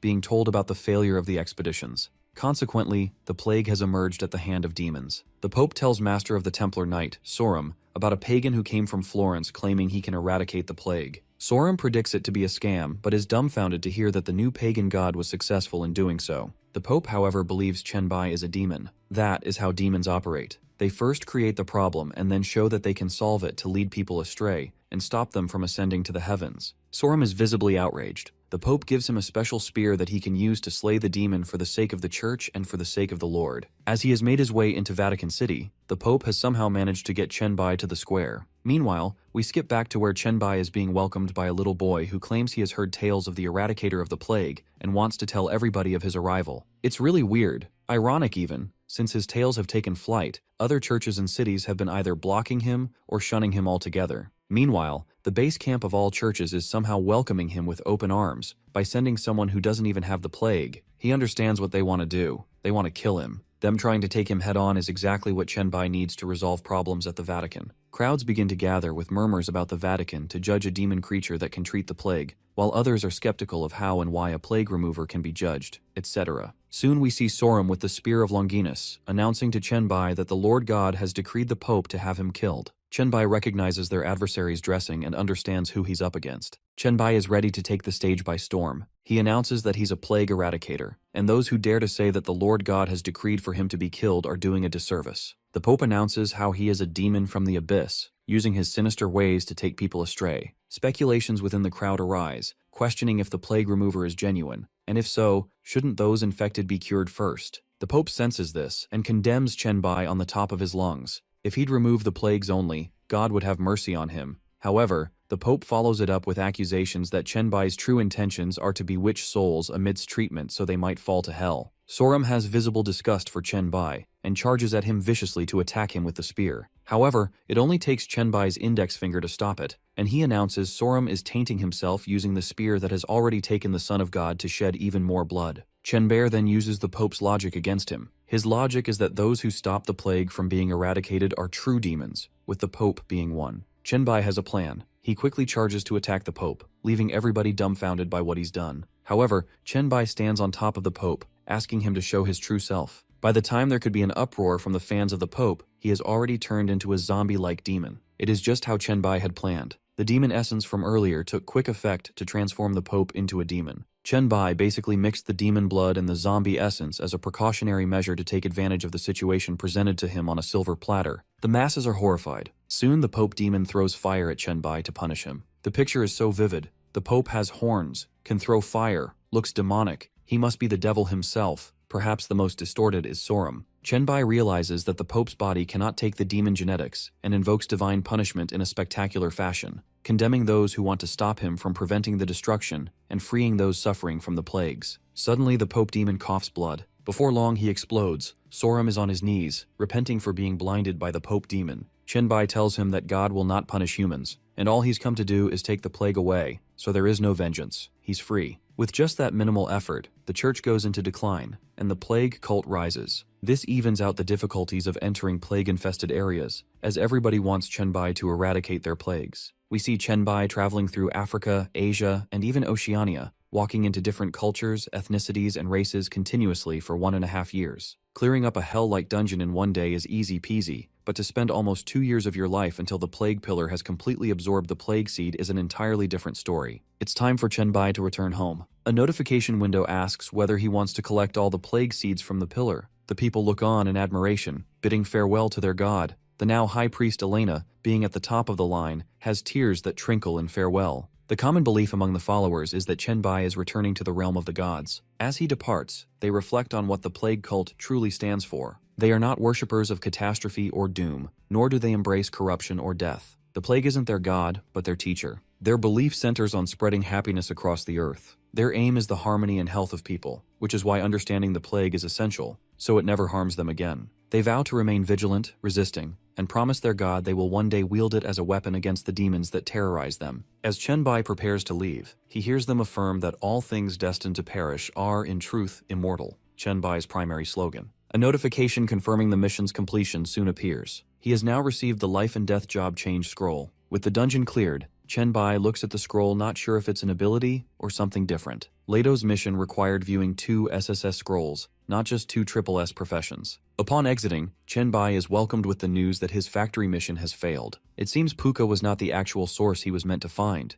It was likely the giant mushroom surrounding him. He chats with Song Zichong to catch up on what has changed. She talks as if not much time has passed, though 4 days have gone by with the fastest they can go about the city plan. Chen Bai is stunned to realize that his 1.5 years inside the dungeon had compressed into just 4 days outside. He suspects this has to do with the hourglass and its hidden ability. Meanwhile, on Chat 001, Han and others discuss the failure of the chemical factory mission. Chen Bai, curious, Chen Bai checks the pioneer group. Despite the failure, everyone is incredibly supportive. Failure here is treated as a stepping stone. One major highlight is a level 71 saint sacrificing himself for the White Emperor. Before Chen Bai took a look at the group, there had been debates about whether he was even alive with the SSS scroll hunt. Chen Bai reveals the good news about earning the SSS profession scroll. Han is especially pleased and suggests turning the chat box into a league so they can make an official announcement platform that the public can even cite. Although maintaining league status is expensive, it would raise them to the level of a recognized organization. Chen Bai likes the idea but insists on a democratic decision. He puts it to a vote in the chat box, deciding its fate based on a 2/3 majority. After everything, Chen Bai is exhausted. It feels like 1.5 years of travel have caught up to him. He asks Han to find him a villa. He no longer wants to stay in his cramped apartment. Soon after, Han finds him a secure villa that Chen Bai finds suitable for rest. But in the basement, 2 translucent girls are hiding, terrified of intruders. The elder one is even prepared to kill anyone the intruder. Chen Bai rests on a bed, realizing the modern world truly is better than the old one. He pulls out his storage and finds the Chinese pillow, noting its graded D. It's mentioned on the system panel that when he'd sleep on it, it'd actually block out mental attacks. He hadn't known that things brought out of the dungeon could become items. He checks everything from inside: the rare vase, Buddha's relics, the rare coin, Eye of Horrors, and even the Spear of Longinus. The only explanation that makes sense is that he brought these items from before the will of the universe came into effect from a quest. Now the will can recognize them as items. He takes out the Spear of Longinus just to examine it. It's an F-class weapon at this point, though it has the potential to awaken. It rejects filth and demonic beings. Sorum had handed it to Chen-bai, thinking it would be something Chen-bai would appreciate. Holding the spear feels oddly charming, but once he lets go, he notices his hand has turned red, as though he got them slightly burned. He realizes this is likely because the spear has categorized him as evil, dark, corrupt, abysmal, or filthy. He's certain that if this F-rank spear were S-rank, it would have melted him instantly. Before he can store it again, he hears a sound from outside the door. A knife comes flying at him, which he catches between his index and middle finger, thanks to his fast reflexes. He senses a spiritual being must be behind it, though not a particularly formidable one. He considers using Hellfire to overpower the sneaky evolver but doesn't want to damage the gorgeous villa. Chen-bai's viruses typically won't affect spirits. Suddenly, he spots the Spirit Virus series on his skill board, though it's locked. He quickly redistributes his points and unlocks it just in time. As soon as the skill activates, the attacking objects have already stopped. He's curious to see what kind of spirit he's dealing with. He feels two spirits and picks up on their intelligent conversation using sensory perception. The younger spirit doesn't want her sister to hurt Chen-bai. It's clear these aren't low-level spirits, although attacking with objects is beneath higher-level ones. Chen-bai uses psychic perception to get a better understanding. The older spirit is vicious and wants to kill him for barging into their home. Both spirits are S-rank, one evil, one good. The older one is slightly stronger. Suddenly he sees another knife and calls out the spirit's name, Yankee. The younger one begs him not to hurt her sister. Chen-bai doesn't intend to harm them, only wants them to listen. The older spirit assumes he's some pervert trying to harass them. Chen-bai, however, predicts the older spirit is the perverted one, shutting her up. He wants to ask them questions about recent changes in the world and whether they can still access their evolver panels. It's weird that Chen-bai assumes the two to be wanderer spirits, to feel their energy release and attempt to mold it into clothing. It's like starting from scratch. The yin absorption and yang gathering energy techniques might prove useful for them both. They soon take things to the next level as we see them in the Red Star Hospital mental hospital dungeon. The good spirit uses her benevolent pacification, while the evil one channels her twisting dark thoughts. Together, they continue mastering their absorption and gathering abilities. The evil spirit wants feedback from Chen-bai, who's overseeing their progress. Chen-bai clearly senses that she's attempting to plant evil thoughts in his mind. Hearing him see through her, other than the literal sense, she insults him saying that he's evil at his core, which is probably why her powers aren't affecting him. A ding sounds from the chat. It's a message from Meng Meng. Sword Immortal wants to partner up for a secret nightmare dungeon. Others also want to offer their service, or at least nominate people to join, in case there are open slots. Chen-bai soon receives the location, Soshin Mountain Path, which means they're in store for a hiking trip. They want Chen-bai to specially be a part of it, even though the dungeon rules state that only swordsman immortals can serve as leaders. Chen-bai notices there's a level cap of 10. He vaguely recalls not knowing Sword Immortal in his previous life, likely due to bad company, weak allies, and a subsequent early death. Sword Immortal soon explains that the dungeon is tied to their Dragon Nation's traditional cultivation practices. He can only bring a limited number of people, and selecting them carefully honors the culture, explaining why one slot is reserved for Zengsu in advance. Chen-bai agrees to join. It's fortunate for Sword Immortal that he's still under the level 10 cap. Chen-bai then tells the two spirit girls to wrap things up. Even though he trusts that their moral compasses have shifted, he knows the dungeon boss is a powerful mental user, one they're not ready to face just yet. As the scene shifts, Meng Meng is already waiting with a guy dressed in traditional Japanese clothing. As soon as Chen-bai approaches, the man greets him with deep respect. The guy then introduces himself as Zengsu. Soon, another heavily armed guy enters the frame, clarifying that he's the I'm not Sword Immortal guy on the Pioneer chat, Chu Zixun. Chen-bai immediately takes note of the impressive number of weapons Chu Zixun carries, all arranged with clever efficiency to maximize weaponry. He's clearly an S-ranker with a specialization in weapons. Chu Zixun is able to channel his mental strength into his sword, transforming his energy into real-time invented new techniques. This steadily enhances his attributes over time. Chen-bai acknowledges and praises his unique skill set. Everyone has received the task notification and the details, simply to traverse the path leading up to Sushin Mountain. It doesn't sit right with them. It's an S-rank mission. The path must be difficult, otherwise it wouldn't be presented so simply. As they begin their ascent, Chen-bai senses their first hurdle is approaching. Soon, all of them notice a man walking slowly and steadily, chanting in full traditional Japanese attire, hat included. He's chanting in rhythm that all obstacles will arise from the elements of heaven and earth. Chen Bai feels the urge to approach and ask what he means, but the faster he moves toward the man, the harder it becomes to catch on. The man just keeps walking, unfazed. Chen Bai suspects it's an illusion, though the others believe his poem contains instructions from a guiding illusion. The instructions start to make sense, especially as a strange, thick mist gathers on their path, likely from the water element. Chen Bai remains uneasy, sensing that something is about to go wrong. He puts on his biohazard special gloves, ready for any sudden attack. Suddenly, a sharp slash cuts through the mist. Instantly, Chen Bai materializes his armor shield, just as a blade nearly pierces through it. Chu Zixun is surprised. His sword intent usually detects threats like this, but this time, it failed. He urges everyone to stay alert. Even Zhengsu's powers can't pick up on it. Chu Zixun hands him a talisman, asking him to manifest and use it. Zhengsu does so, creating a golden light talisman shield around them. Another blade strikes, again aiming directly for Chen Bai. Zhengsu warns that the shield won't last much longer. Chen Bai senses the pressure and reaches out to touch the tip of the sword slightly embedded in the shield, curious about its intricate design. In moments it's obvious the sword has been subdued, but it still holds a consciousness of its own. Having tamed it, Chen Bai explains to the others that this is no ordinary weapon. It's a level 12 artifact, the Azure Water Dragon Sword, most effective in high humidity. Zhengsu nearly breaks into a sweat, realizing that the golden shield held up for only a split second. Chen Bai predicts that this powerful sword, whose strength increases fivefold in the mist, would be better wielded by Chu Zixun. However, when it comes to a sword and its bearer, the bond between them often matters more than logic. Chu Zixun insists that Chen Bai keep it as he's the one to tame it. Dreamy shares a prediction. If they're facing obstacles created from the elements of earth and heaven, then they're likely to collect 5 such swords by the end of it all. Unfortunately, Chen Bai can only carry 3 swords at the moment. The group moves on, having overcome this challenge. Their morale remains high, especially after witnessing Lord Chen Bai's composed and skilled response. Within 10 minutes, the mist fades completely, likely a sign that the water element obstacle is behind them. But that also means they've covered only 1/5 of the journey. Chu Zixun notices the upcoming clutter of unnatural spirit wood. They all begin to feel it.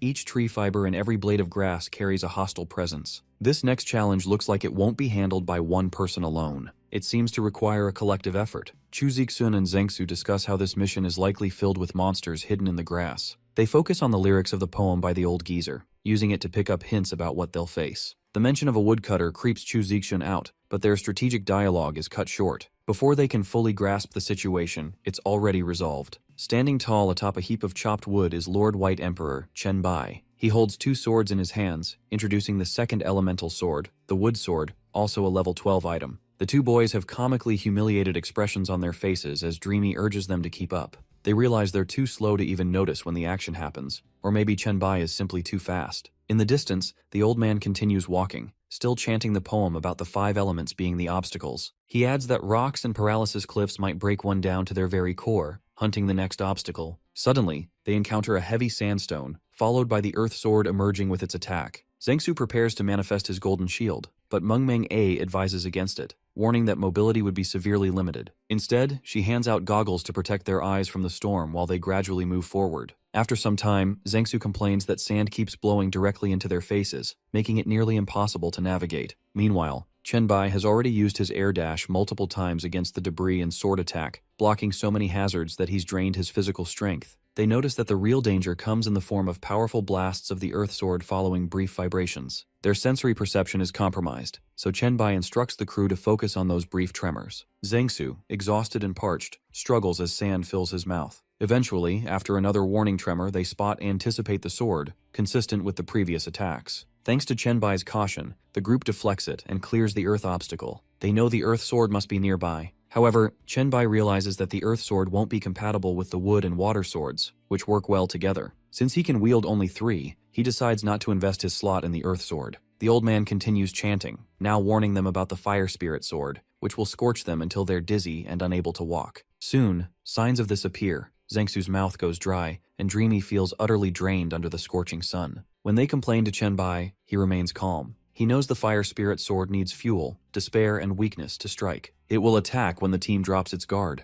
Just as Zhengsu nears collapse, he sees a pointy object heading for him. Chen Bai intercepts it with one of the other swords. By disarming it, he tames the flame spirit sword and claims it as his weapon. He urges the squad to hydrate and move forward to finish this segment of the mission. They soon enter terrain that isn't scorched by sunlight. The old man keeps walking the treacherous path, repeating the poem of the 5 elements being what the obstacles are built upon. He adds the mention of a flash of golden light that can break bodies. Chen senses that the Golden Spirit Sword is going to present a combat-focused challenge. He puts on his biohazard gloves once more, confident that taming the fire sword will give him a strong edge moving forward. They now have the territory of the Golden Spirit Sword in sight, a designated area where the sword is already half buried in the ground within what looks like a proper grandeur trial monument. Chuziksun feels a little put off. He notices that the blade isn't fully forged, it's dull and unpolished, and he doubts it could unleash any golden flash. Chen, however, doesn't want to overthink it. He simply throws his 3 swords at the golden sword to initiate an attack, and it retaliates. After some fighting, the group notices that the golden sword now appears far more glorious and epic than it did at first. They come to understand that the more damage the sword takes, the more it refines itself, like a form of gold purification. Since the sword's movements are too slow, Chen starts using his giant fist ability and begins punching it repeatedly. The others, recalling what Chen mentioned earlier, wonder if the refining process is truly endless, whether the sword can continue to enhance itself indefinitely. By the time Chen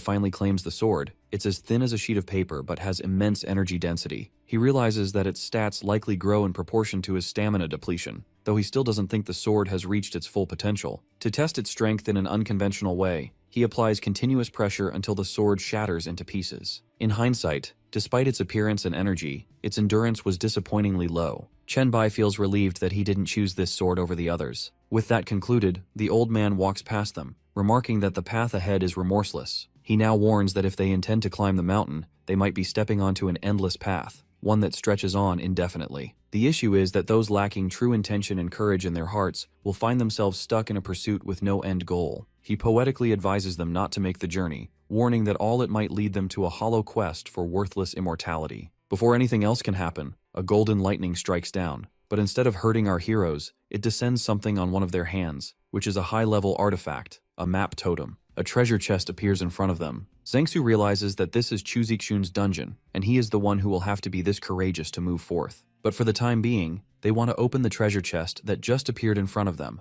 along with the special single-owner map totem, worth level 18 to level 89. There is much mystery shrouded in this dungeon, and the dungeon will open up for a single-time use again as well. The reason Chen can longer spend the long time required here is that he has to complete Lord Leto's investment mission as a priority. He cannot risk being at level 10 for long. He'll come back to the Sushin Mountain once he has transferred classes, once he has changed classes. Chuziksun shows his trust in Chen by letting him distribute among themselves the items from the treasure chest, where he is happy with the totem already as a prized possession. We move fast forward to Chen resting again in the gorgeous villa, quite tired from that dungeon. However, the spirit girls spot and start making fun of him about how weak he is. Chen scorns at their audacity, as even in his weakest form, the two cannot take him on, even if they manifest themselves into something immaterial for his attacks to go essentially useless. However, the mean girl thinks he is getting too confident, as she can take him down in his tired state right now within 3 seconds. Chen wants to take that bet, putting in one of his skill books that he got from the secret dungeon. If the two can knock him down, it would be theirs to take. As expected, the two reach their limit without even making Chen flinch. He hasn't even tried yet. Every now and then, the older spirit slips in remarks that sound like she's flirting with him. Chen understands this and brushes them off by changing the topic. Even though the girls fail without landing a single scratch, he still gives them the skill book. They're obviously too drained to actually learn anything at the moment. Chen leaves the choice of when to use it up to them and prepares to take his leave. The girls want to know when he'll take them to River City, but he postpones that as he has more pressing matters to deal with for now. Soon, we see Chen holding a level S Demon Hunter promotion task scroll, though he's set on acquiring a triple S scroll from the Abyss. Without it, the quest by Lord Leto will forever trap him at level 10. This scroll will transform into a Demon Hunter promotion scroll after success in the Abyss. Although Chen had no interest in this scroll, but now that he has no other tips on any triple S scrolls, he decides to give this one a try. Moments later, he finds himself in the first layer of the Abyss, surrounded by voices echoing, murmuring whether this new arrival is truly human.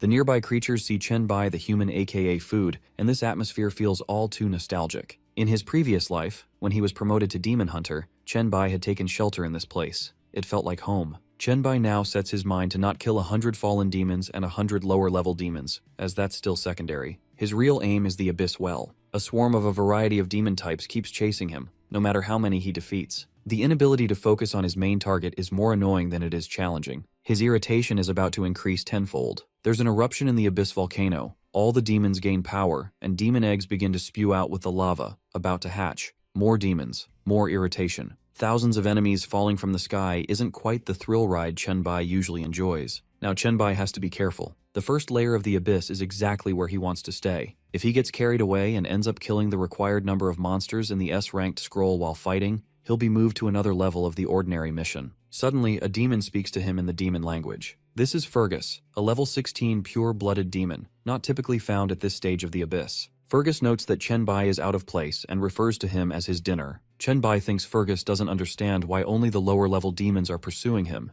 even though demons like Fergus are always lurking around. Fergus doesn't care much but allows the conversation to continue since they're already speaking in the demon tongue. A chill runs down Fergus's spine when Chenbai casually mentions that he has already eliminated all the unnecessary monsters not part of his S-rank quest, every single one. We never know what became of Fergus, but Chenbai's record suggests it must have been nothing good. We see Chenbai speed up to leave the chasing demons behind. It takes him 6 days to finally reach the Abyssal Well. In his previous life, when he obtained the Demon Hunter job, this was where he had taken refuge, as the first-level demons were too afraid to be near it. After traveling so long, Chenbai decides it's time to rest. By now, most of his storage is filled with B or D-level demon blood samples. As he's analyzing his storage capacity, someone addresses him in the demon language, acknowledging the arrival of a human. The speaker is a level 18 fish demon, a demon prince who has shown up after hearing about Chenbai's bold rampage. He sounds slightly pissed off by how a human dares to cause chaos in the midst of demons. Chenbai knows he cannot afford to disrespect royalty now. He has to be meticulous with killing his grace. The prince fish wields a huge trident wrapped in surges of water, while Chenbai stands in his hellfire armor. Chenbai's father is the lord of the 17th layer of the abyss. They exchange trash talk, and the fish prince considers the hellfire armor an inferior defense, one that fails to protect him like a proper warrior would. However, Chenbai soon reverses the situation. After narrowly missing an attack, he reveals that he has all 3 of his previously collected swords aimed at the fish prince. In a swift and brutal motion, the swords rush at the fish prince, and the poor fish demon prince falls to a series of stabbings.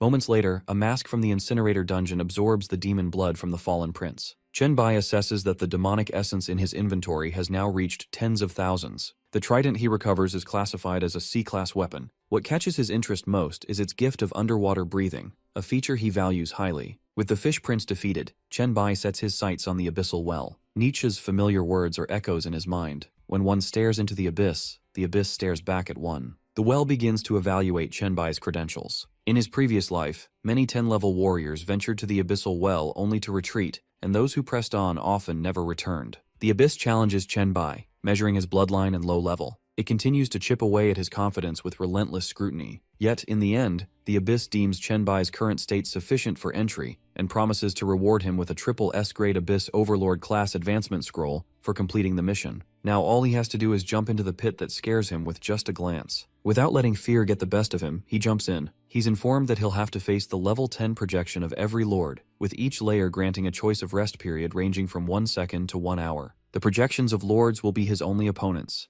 as the abyss itself has no reigning lord. All his equipment and abilities will be fully restored before the abyss quest begins. Chenbai wonders whether this also means the cooldown of the hourglass, set for 70 years, will reset as well. Despite his qualifications, Chenbai hopes nothing too unexpected occurs. But soon, the hourglass status appears before his eyes, indicating that he cannot revisit any moment prior to the beginning of the abyss. Upon reaching the bottom, he sees the hourglass reset. This sight fills him with renewed confidence. A massive blade catches his attention. It's the weapon of the inferior demon lord Balheen at level 10. For Chenbai, the battle truly begins now. He recognizes the demon's traits and realizes it isn't particularly threatening. With all his talents refreshed, Chenbai goes all in. He clears the first 17 levels with minimal damage. Eventually, he finds himself at stage 66. This stage begins to push him, a challenge he's sensed growing since stage 50. Not even his combat experience from 2 lifetimes compares to the overwhelming experience of the level 10 projection demons, who once instilled terror for an entire generation. During this round, Chenbai takes a hit to the shoulder even as he drives his blade through his opponent's chest. It's clear he now needs to identify his enemy's weak points instead of relying on instinct. At this point, injury for injury seems like the only path forward.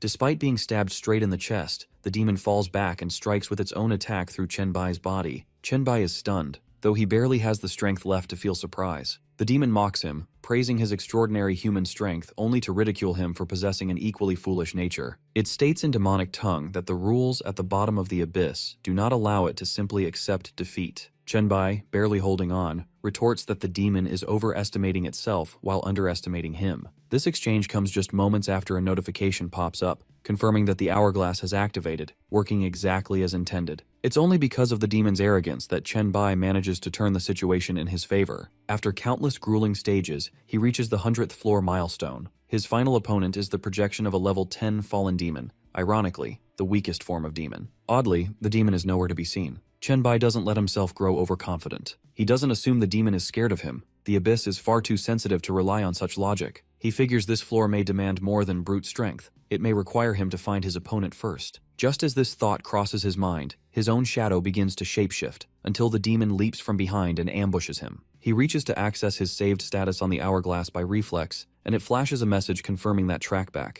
The demon decapitates him instantly. It's the second time Chen Bai dies in this trial. He recalls how, on the first floor, after he used his saved status while nearly dying to land the fatal blow, he asked the first floor demon about the adversary on the 100th floor. That demon asked him to go to hell. These projections know they aren't real. They understand they are just shells compared to the no-cap demons, and so they don't fear death. On the contrary, Chen Bai knows that he is real in the night. We see his journey of the 100 floors, where he tries to gather some information. On the 72nd level, he figures out that the lowest category of fallen demon, one that has attributes inferior to even humans, is going to be his adversary soon. However, the demons he has slain so far have been cocky enough to inform him of the 100th demon lord, suggesting that he would be killed by a lowly creature at the end. Turns out that the fallen demon is somewhat of a legend amongst the demon public, known as Lord Gilbert, the one who mastered Shadow Sword Master class with the body of a fallen demon, with his legends extending to even taking care of a demon duke. Fast forward to when he is finally at the 100th floor, the demons weren't totally wrong. Chen Bear does actually get his head chopped off within moments in. Chen Bai realizes that the one-hit kill ability is one of his major troubles. This demon uses shadows to morph into unleashing surprises and deceptions that Chen Bai is still unaware of. This demon's credentials are equivalent to a third advancement evolver, being an S-class rating. It is unnatural to make comparisons. According to the attributes, Chen Bai is head and shoulders above a fallen demon. However, compared to the Shadow Master technique, Chen Bai has no advantage at all. Chen Bai has learned that he must remain on the move, weary of his own shadow, and while he is at it, he should also spread some viruses around, just in case the demon will follow him and get infected. The complete draining of his energy from the 99 floors is one thing, but his body moving around involuntarily every now and then frustrates him on a completely different level. He has to keep checking the hourglass saved status to restore his strength. Suddenly, a bright light shines, and Gilbert descends from above, launching an attack on Chen Bai. He informs him that he should seize this moment. He has won. The infection has already reached Gilbert, and due to the restrictions of the abyss, he can't use his full power against Chen Bai. Gilbert reminds him that he'll always be waiting on the 100th floor, and once Chen Bai completes the abyss, he can return to face the full might of Lord Gilbert. Even now, Gilbert senses that while Chen Bai has managed to clear the well so far, he might not succeed in clearing the entire thing in his current state. Still, there's an odd sense of sportsmanship between the two, as Gilbert lets him choose his rest time after finishing the 100th mission. It isn't long before our hero reaches the abyss's 200th layer, standing before a magnificent palace. He addresses Lord Elmira, the fallen angel, and asks if she has summoned him for the trial challenge. The fallen angel actually plans to let him pass without a fight.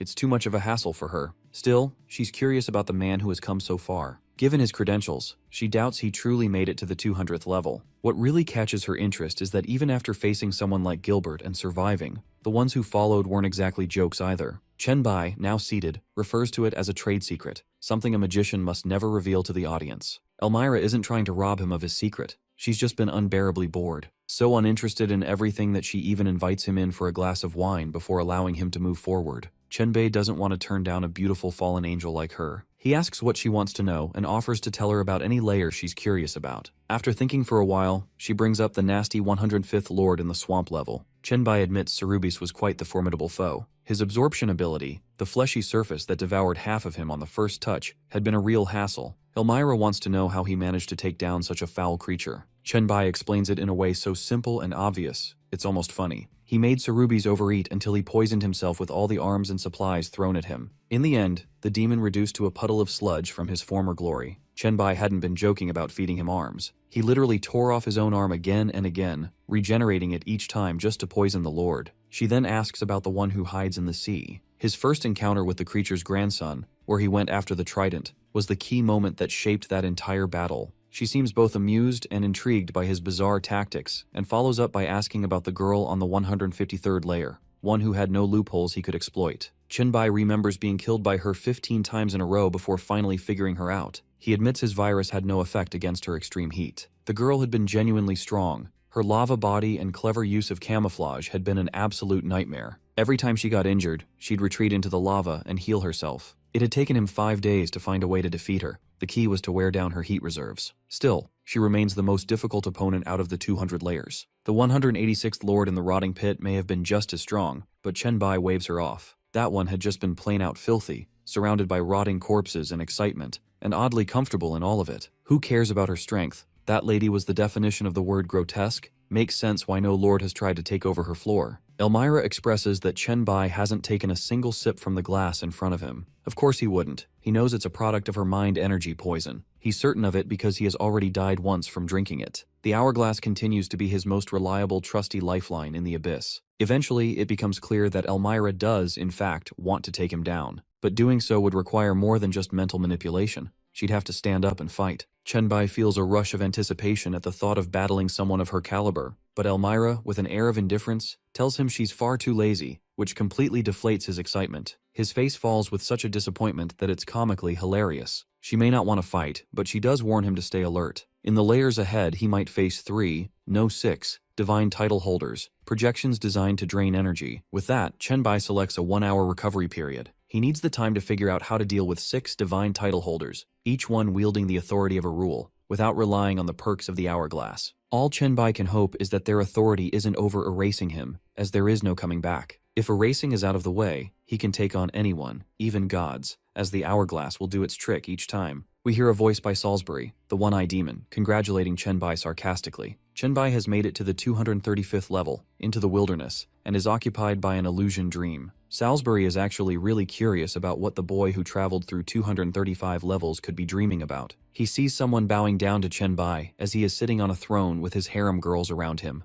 Heloise bows down, pleading for the Lord's mercy and promising to serve the Divine Lord as either a slave or servant, considering it her greatest honor. Salisbury notices that Chen-bai remains unmoved, displaying utter disdain for the goddess. Chen-bai even offers her damnation if she surrenders and dies. Heloise appears incredibly submissive and weak, begging for her life and swearing eternal loyalty. Chen-bai knows loyalty is a concept foreign to her, but spares her life nonetheless, giving her a dog chain and telling her to tie herself to the gate. The embarrassment, shame, and condescension show clearly on the goddess's face as she reluctantly accepts it. Chen-bai is more amused than ever. Salisbury observes that Chen-bai does know how to enjoy himself, but laments that he must now take Chen-bai's soul. As Salisbury approaches, one of the swords intercepts and attacks him. It becomes clear that Chen-bai was warned beforehand that seeing through Salisbury's illusion is the only way forward. He holds the upper hand. The swords possess their own consciousness, and Chen-bai cannot sense them within the dream. Salisbury did not consider the overwhelming presence of a goddess on a mortal, despite his attempts. Perhaps his level 10 limitation is the cause, but all this implies the swords could have defeated Salisbury long ago, and this encounter was merely a way to toy with him. Chen-bai has no intention of dishonoring a demon like Salisbury. He only wants to rest after completing nearly 250 floors of the abyss, utterly exhausted. It's revealed Chen-bai has endured nearly 1,000 resets to restore his physical abilities. While he can restore his statistics, the mental strain, conspiracies, and deceit remain uncompensated. He feels a deep gratitude towards Salisbury, believing that without this level, he would have lost the will to continue. Moreover, Salisbury's challenge reminded him of his true purpose, the intense contempt fueling his journey through this ordeal. He is no longer a madman exhausting himself on endless floors. Salisbury feels anger toward Chen-bai but acknowledges his defeat and accepts that Chen-bai has fulfilled his purpose. He informs Chen-bai that only a few floors remain and that Chen-bai has done the most work. Chen-bai inquires how many floors are left, and Salisbury tells him it's just a few short of 300, most of which are empty. This unsettles Chen-bai. Salisbury's probably in the dark about empty levels still requiring him to bust his butt. The Abyssal essentially summons the former lord of that floor to fight Chen-bai. For example, the demon on the 205th level is the same as the one on the 92nd,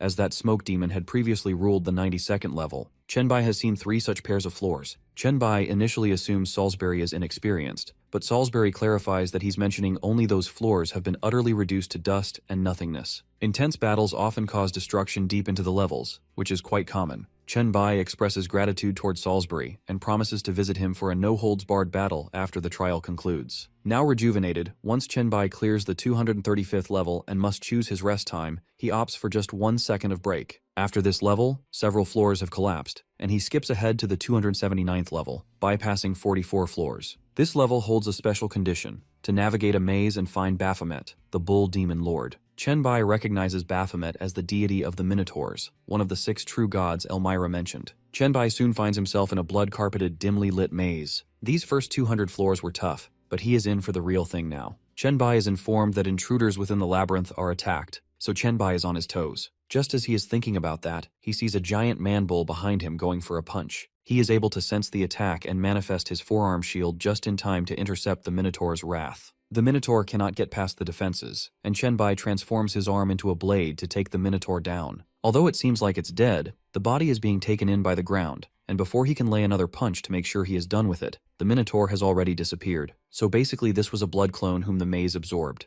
These blood clones are essentially the consequences of intruding. Chen Bai has heard of Baphomet, but the Beast Sovereign's information is limited to a few rumors. He realizes he'll have to learn his way through the maze. A few minutes later, he finds himself once again face to face with another Minotaur blood clone, taking a hit from its horns. He notices that its strength has increased since before. This time, it's classified as a level 2 hazard. For the first time, Chen Bai is able to observe its innate abilities, such as the gladiator god's battle thirst, meaning the Minotaur can grow 5 times stronger if it enjoys the fight. After landing a punch, Chen Bai suddenly manifests earth spikes and brings the Minotaur down. We catch glimpses of Chen Bai going deeper into the maze as Baphomet's level rises. Level 4, Level 5. Chen Bai begins to take more hits. He's now engaged in fighting Baphomet's clones for far longer intervals. He eventually ventures deep enough to anticipate facing a level 10 Baphomet. There's visible shakiness in his body, which is only natural, but he doesn't want to let it overwhelm him this far into the abyss. A clear pattern is in play. Each time he fights, he faces a higher level. He is already up against a level 7, and the spiritual gap has become too vast. He can't even use his spiritual perception to determine the exact attributes of the Minotaur clone. All he can predict, based on intuition, is that this Baphomet clone is nearly twice as powerful, with twice the attributes, as Chen Bai. At this rate, using the virus to take it down would be too slow of a process. He asks himself what he can do other than grabbing more information. We see him coming back to the main entrance and this time thinking about experimenting. He thinks he won't kill the lower level clones this time. He has obviously been resetting, as he is seen running through the place where the level 2 Baphomet was, and eventually to the level 7 Baphomet location with nothing to be seen. However, this seems just too simple to be true, when suddenly he's jumped by a clone from above. The speed is too great for Chen Bai to even conveniently have used the hourglass status this time. That guy just then was obviously a level 8 or higher Baphomet clone that he just managed to beat. Chen Bai has used this information to make sense. There can basically be only one Baphomet in the maze that can exist at a time. If he's able to kill the monster, he will face successive difficult versions of the clone. However, if he goes around rushing into the deeper part of the maze, the clone will eventually chase him down, with gradual growth in rank and level as deep as Chen Bai has gone. Chen Bai concludes one advantage that he has if his hypothesis is correct. He can use his virus on the monster from the get-go, and then lead it deep into the maze to have a stealth-wise advantage on it. Chen Bai needs to be very careful as there is a statistics boost every time he faces the next level of Baphomet, so he needs to have his own statistics at their very best. He reallocates his points to harness the mental worm ability, which can transform Chen Bai's spiritual power into a worm that can infect his adversaries. This would eventually drop the statistics and mental control of the enemy, leading to emotional tantrums and shenanigans that would cause depression for the foe, eventually leading to self-destruction. This is quite a useful skill he can use. This skill probably appeared after he had started using telekinesis. The negative emotions and self-deteriorating means that Baphomet's initial innate skill, where his bloodlust and thirst can improve his statistics, would be vulnerable. He now believes he can kill the divine Minotaur god. It's showtime. Chen Bai moves swiftly as the level 1 Baphomet appears before him. He lands only a single blow, barely enough to scratch the divine god clone, and moves forward in dazzling fashion. But he has a better idea. He grabs it by the horn and starts dragging it along with him as far as he can until the Minotaur manages to break free. By this point, it's already coughing. Its basic stats begin to drop, and it's struggling to breathe. The notification window confirms that the worm is now fully active, already causing emotional disturbances. Chen Bai can tell that leveling up hasn't restored his energy as much as it would have without the infection. About an hour later, he finds himself at the center of the maze, waiting for the real thing to arrive. He spots the monster approaching from the air but holds back, hoping it levels up a bit more before he strikes. Baphomet is now at level 9. Chenbai morphs his blade, preparing to meet the incoming attack from the Minotaur god clone with one of his own. But as soon as he uses his forearm blade, the clone blocks it, leveling up to 10. The stats boost is significant, likely allowing it to grow faster than the worm can consume it. At level 10, it gains the indestructible body attribute. Its vitals can never drop below a certain threshold. Still, Chenbai senses an advantage, especially when the Minotaur god suggests not fighting. There's a deep sense of depression and self-doubt in its voice, and Chenbai intends to exploit it. He suggests that if fighting is truly meaningless, then the god clone should let him go. But before Baphomet can even think, or before Chenbai can fully manipulate him, Baphomet is already lying down, visibly depressed, as though confessing to a therapist about where his life went wrong. All he's ever done is prepare for war, even destroying 44 levels of the Abyss in the name of battle. Now he's unsure what it was all for, whether battle blood was even his big purpose. It's a full-blown midlife crisis for an eternal god.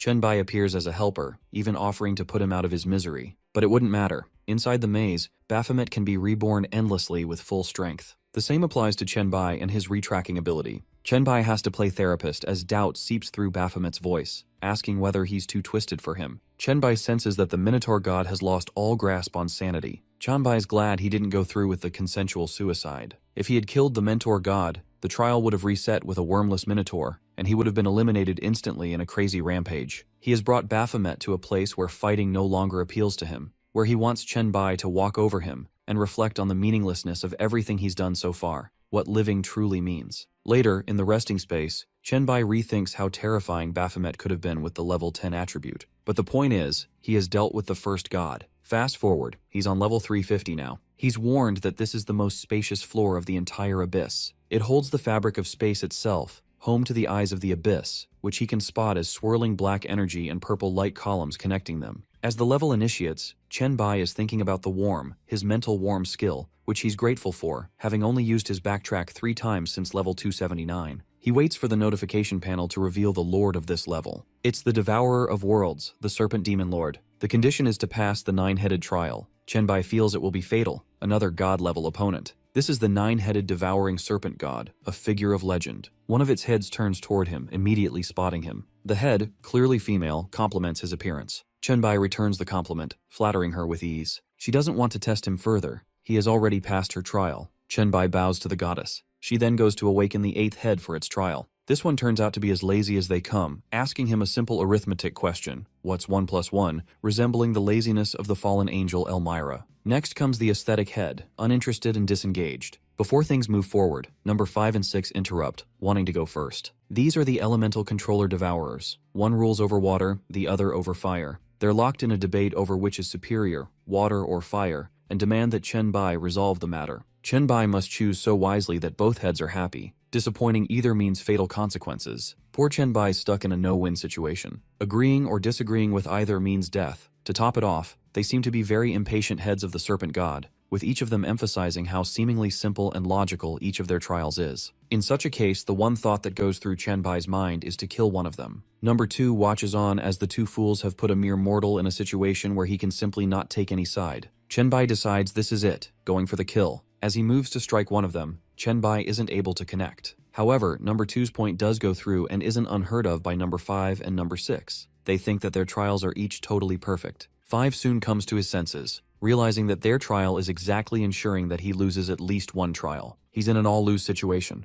Despite everything that occurred, there is a comical relief on Chenbai's face. It is weird how the Devourer God's heads are kind enough to overlook Chenbai's attempt of murder, with 5 and 6 dismissing each of their trials without pushing him into a confirmed doom situation. Chenbai considers how childish they are. Chenbai suggests that fighting with arguments can be avoided by competing against each other. The two are, however, smart enough to know what not to do. They are, after all, a single entity. Killing one's own self is basically suicide, and they know that. Chenbai thinks that since the godheads have assembled for the trial, their animosity, paired with the confidence each holds, one claiming the power to dry the other out, while the other insists on flooding and extinguishing its rival, can finally be tested, since death holds no weight in this trial combat. Chenbai has given them a reason to ponder something they had never considered before. The two then start trash-talking. However, number 1 steps in and orders them to settle their dispute after the trial concludes. They both call him their elder brother and listen to his words. Number 4 now believes it's their turn, asking Chenbai about the blue star. From the beginning of the universe, he had wandered aimlessly through the vast space, until this trial thing happened. Number 4 basically wants to know a story from the blue star to make sense of what life on it truly is. Number 7, who finds this a beautiful and aesthetic request, considers that this can be his trial as well. Number 4 and number 7 listen diligently. Meanwhile, number 2 finds this perfect time to ask about his domain of interest. Number 2 likes to think and asks Chenbai about philosophers of Blue Star and their words of wisdom. Number 3 is becoming impatient. As the rest of them have asked long, narrative-based stories and philosophies from the boy, this one seems to be the bully. His frustration seems to grow, and he wants to take the anger out on Chenbai, creating a giant orb of energy in its mouth, going for the attack on Chenbai, calling it his first ability since the trial began. Chenbai is amazed seeing and hearing about the devouring skill that the head can come up with since the trial began. He truly believes in the divinity of this god. The sucking power is incredible, even though the flying speed of the orb is quite slow. Number 3 asks Chenbai to take it head-on if like a man. Chenbai uses telekinesis to first control it and block it as well, but he cannot handle the power of devouring that way. His black light virus is nothing compared to the power of devouring. The black light virus can only eat flesh and blood. Chenbai has only one chance. Number 2 notes what he is doing. He can use his regenerative energy to feed the orb while he retreats at exactly the speed the orb is moving towards him, creating a stalemate where the orb eats the same mass of regenerative limb that his total body weighs. Our number 3 feels that he cannot block his energy, but announces that once it has failed its capacity, the orb will basically blow up, releasing 3 times the explosive power that it has devoured. Number 9 cannot bear watching. However, somehow Chenbai manages to escape the explosion in time. Technically, Chenbai was supposed to satisfy each head's trial, and he has satisfied number 3's wish of taking the devouring orb head-on. However, he hasn't stopped having fun, and manifests another advanced devouring orb in his mouth before number 2 scolds him for misbehaving. With his trial being done, the third head now regrets not using the improved version of the devouring sphere from the get-go. Now that number 3 is out of the way, the 3 snakeheads want their story, philosophy, and aesthetic value. Chenbai kills 3 birds with 1 stone, expressing human history and its philosophy. And now it's time for number 1's trial. Number 1, however, doesn't want to test him. Instead, he puts Chenbai on the spectator seat. Number 6 and number 5 are going to go head-on, and if Chenbai can wait out their fight, he can leave. Chenbai's totally okay with it. He feels that the trials were basically rigged by the laziness of the serpent. He's still skeptical about whether this is the end of things, or whether it was just a facade. He thinks that for the time being, what's best for him is to create some separation between him and the gods, so that he doesn't get caught in the crossfire. It's done and dusted. Number 5 beats number 6. There's a lot of tension between the two, but it's something quite normal for them. Number 6 does seem to struggle after losing. Number 3 intervenes with his impatience again, asking them to settle down, pointing out that they let the human off far too easily. He's already pissed off about that, and if that's not enough, 5 and 6 can't stop, even after having a decisive winner. Number 4 thinks that this was an investment rather than something stupid. They bring no loss to themselves by letting the boy go. Number 4 notes that since Chenbai was able to beat Baphomet, he has a chance to clear the Abyss and become the Lord of the Abyss. The dynamics would surely favor them if the Lord of the Abyss owes them a favor. Number 3 can see reason in this, but he believes there's no chance Chenbai can clear the Abyss. The wolf god on the 375th floor is ruthless, with the authority to assassinate. The authority to assassinate that guy is truly sinister from the core, with his ability to stealth at will. There's no way Chenbai can go through, or at least that's what number 3 thinks. We flash forward to Chenbai already getting to the 375th level. He's up against the assassin, the assassination god, the wolf. And as sharp as he is, he knows that this particular level is going to be quite challenging. Chenbai has been relying on his clever tactics and stealth so far, but a stealthy assassination is the worst thing Chenbai knows how to deal with. One strike deciding everything is something that can get the best of him without even a fair shot. Suddenly, as he's walking, something gets a hold of his foot and turns and sweeps him to an upside-down position. Chenbai is able to land on his arms and then on his back to his feet. As soon as he does, he sees a giant net with explosives attached to it trying to get hold of him. Chenbai hasn't even seen the enemy yet. We hear cracking and realize that Chenbai was able to escape the range of the explosion, but every time Chenbai seems to get on his 2 feet again, there's some new trap. This time, grabbing his hand, Chenbai is fed up and frustrated and uses hellfire to free himself. Chenbai mockingly announces that the assassination wolf god should be called the trap wolf god, calling him a sneaky bastard. The wolf god shows himself, announcing himself and taking that as a compliment from Chenbai. Before Chenbai can make sense, a very quick, sudden attack from above kills him, only for time to backtrack and revive him. Chenbai has measured the situation, and the odds are not in his favor. The assassination god, Yanugu, has all the statistics and attributes surpassing his, with an unlimited number of traps in pursuit of him and strength that he has no idea how to prepare for. His only bet is to release viruses in advance so that while the wolf god is scouting for him, he can face Chenbai's traps instead. All it would take to blow holes in the invincibility is to infect Yanugu. Since then, he will be able to detect him and slowly weaken him. He figures out that this time, after the track back, he should handle the traps by going for a ground-wide attack, exposing all the traps to him at once. He lets his earth spikes out, learning about a variety of traps, some much more deadly than others. In fact, he counts that there are 100 traps within a few dozen meters, with utter genius demonstrated for each trap being unique in its own way. His train of thought is stopped by the wolf announcing that Chenbai's infecting the wolf is one thing, but his cleverly developed plan of traps being destroyed like that is something he takes personally as an attack. And suddenly, something pierces Chenbai's chest before he uses backtracking to revive himself. Chenbai realizes that the wolf, Yanugu, has been around him this whole time, knowing everything. He's only left to question what methods he can employ, because nothing he has ever done is helping him out at this point. We can see multiple death sequences of Chenbai at the hands of Yanugu, and we can see him use the backtracking over and over again until he has used it for the 8th time. The problem is that even though the strength is nothing compared to Baphomet, it's still 3 times more than Chenbai's, and that isn't even the biggest problem. If he wants to instill viruses, the wolf kills him way before the stats can drop to something substantial. Even the worm doesn't hinder him in time. In his mind, he thinks that spreading the flu first and then letting the mental worm do its stuff is the only way he can hope to gain something. He can then use Yanugu's traps to weaken him and grow. Chenbai soon utilizes this technique in real time, finally seeing some difference. Chenbai needs to scout the area to be maximally aware of the booby traps set by Yanugu to lay out one perfect attempt. Once the wolf's statistics are comparable to his, he can surely do something. As he is moving to scout the booby traps, he has angered the wolf once again, and this is his 10th attempt. However, this time there is a smile on Chenbai's face. Each time he uses the backtrack, he can move further back, learn more. He feels that it is just in his craft to take out Yanugu. We soon see him in his 15th attempt, trapped in shackles, then 20, then his 23rd attempt, dying less conveniently now. He is now purposefully trying to anger the god,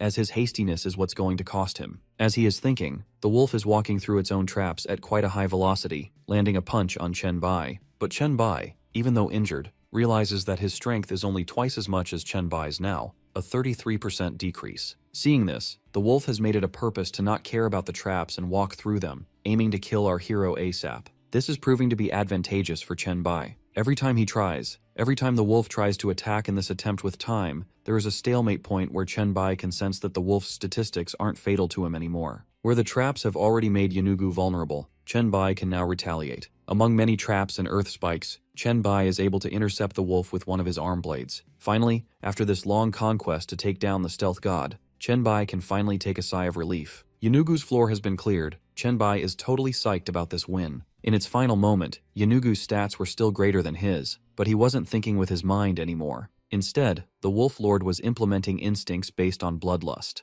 As it's obvious, without sneaking up on someone, the wolf's combat sucks, certainly not being as sharp as his stealth. In the resting area, Chenbai realizes that the bonus he got from the plague won't work anymore. The suit has received too much damage, and it's not as durable or invincible as it once was. While only 3 of the 6 gods remain, Chenbai remembers something that Heloise had told him once. The succubus queen Macanthute, who is around floor number 400. She has many titles, the Empress of Pleasure, the Whipmaster. Apparently, even Heloise seems to fear her. With all of this on his mind, Chenbai is already on the 400th floor. But instead of Macanthute, this floor has an army of the undead. Chenbai figures out that this is going to be the easiest floor, other than the Serpent's Trial. He has his possessed swords ready, with biochemical disaster at his disposal. He lets his swords do the talking while he stands there, acquiring statistics and attribute points passively. Chenbai has one clear motive for this level, to push his stats into 4 digits, and that's all he focuses on. He uses his swords for most of the fighting, though attacks come flying at him every now and then. Still, that's not the end of his troubles. Though protected by a psychic shield, one particular lord manages to throw attacks right through it. One such strike barely misses him. Chenbai blocks it at close range. His psychic energy has no buffs, and the enemy's psychic spear is powerful. Suddenly, he leaps straight toward the boss's heart. The lord is stunned. He hadn't expected Chenbai to detect and locate him while invisible. Admitting that Chenbai isn't particularly strong but tends to make the right decisions, the enemy realizes Chenbai has already used backtracking twice against this pope-like figure.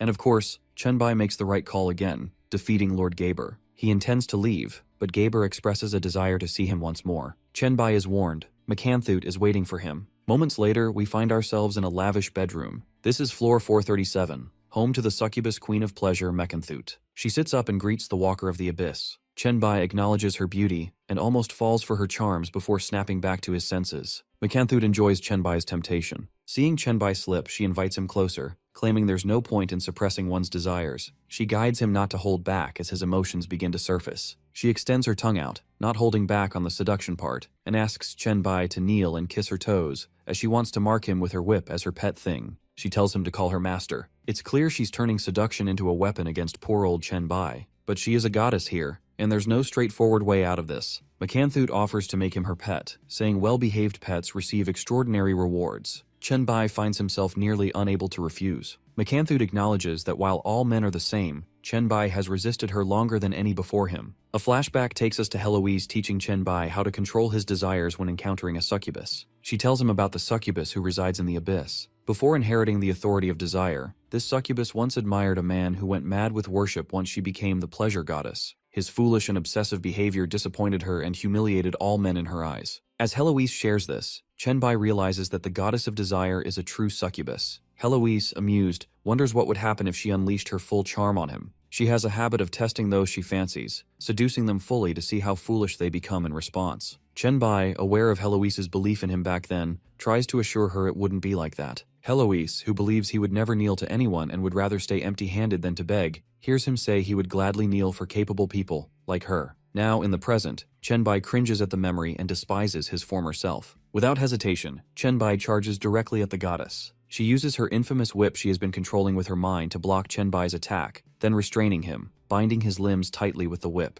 Still playful, she reminds him that the only way he'll ever have her is by kneeling down and begging. But Chenbai understands exactly what her game is, and makes it clear to her he will never beg a woman to get in bed with her. She laughs lightly and plays with him a bit more, saying she's lonely, and a dog like him could be useful to have around. The whip flash restraining him is only bound around his upper body, but for some reason, he cannot move his entire structure. Plus, there are barbs on the whip that have started to itch. He finds this really bad. Mechanthoot calls this the punishment whip of love and restrained desire. She tells him it's quite the instrument, perfect for controlling those who are desperate to relieve themselves. At this point, Chenbai decides to bluff and begins to trash-talk the goddess, brushing off her technique as mediocre to say the very least. He points out that it's actually her who's begging him to beg, calling her methods mid.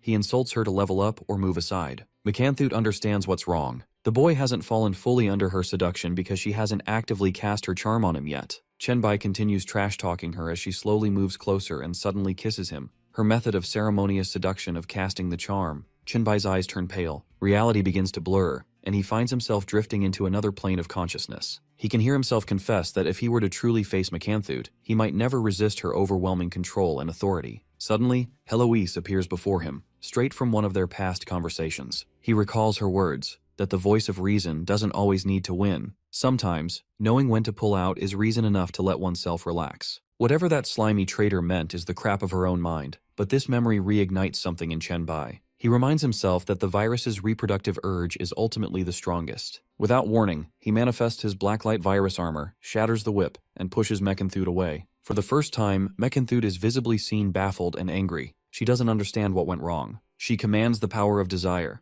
It should have erased Chenbai's will to fight. Yet this mortal, this unusually captivating man, not only resisted her but broke her whip. Suddenly he appears behind her and holds her tightly. His virus armor grooves tease her like the barbs on her own whip tease her victims. She realizes that the only way out is to kill him. But in that moment she hesitates. Why would she want to kill someone who overcame her temptation so completely? Chenbai senses that the goddess has stopped resisting. She's ready. He vows that he'll be relentless. 3 days of intense battle pass. Chenbai emerges victorious. Whatever strange encounter this floor held between Mechanthoot and Chenbai, the system panel now confirms that he has cleared the level. Mechanthoot, left with her thoughts, reflects that this may have only been her projection. Still, her experience with Chenbai feels more vivid than anything before. For a second there, she almost considers ascending to the 500th floor to confront that cursed deity, but quickly comes to her senses. She knows she's no match for the Lord of the Night. As much as she wishes Chenbai could become a god, so she could feel again what she felt over those 3 days, it's something she can't control. Meanwhile, Chenbai realizes he has defeated 5 of the 6 gods: the Minotaur, the Hydra, the Golden Wolf, the Undead, and Mechanthoot. He wonders who the final one will be. Chenbai is now down to the 500th level of the Abyss after 1 hour of rest time. Suddenly someone speaks to Chenbai, congratulating him on reaching the final trial. This proves that his deeds are already legendary. However, the voice of this god with bat-like wings and horns declares that Chen Bai will never become a true legend, as his journey is destined to end here. Chen Bai has no interest in exchanging words with Lord Agaris. He wants a direct flight. Since the Dark Knight is the element of Lord Agaris, Chen Bai can't see him. He activates his psychic vision and heat-tracking abilities to keep the Lord of Night within his sights. Unfortunately, none of these skills help. No matter what he tries, he can't locate Lord Agaris. Chen Bai figures he'll need to die a few times to grasp Agaris's game. But then something unexpected happens. Before he can break down his upcoming deaths into a manageable strategy, a notification appears on his system panel. It reports that the 500th floor has been cleared. What's more is that instead of declaring the abyss completed, the system prompts him to select a recovery time. This leaves Chen Bai completely bamboozled.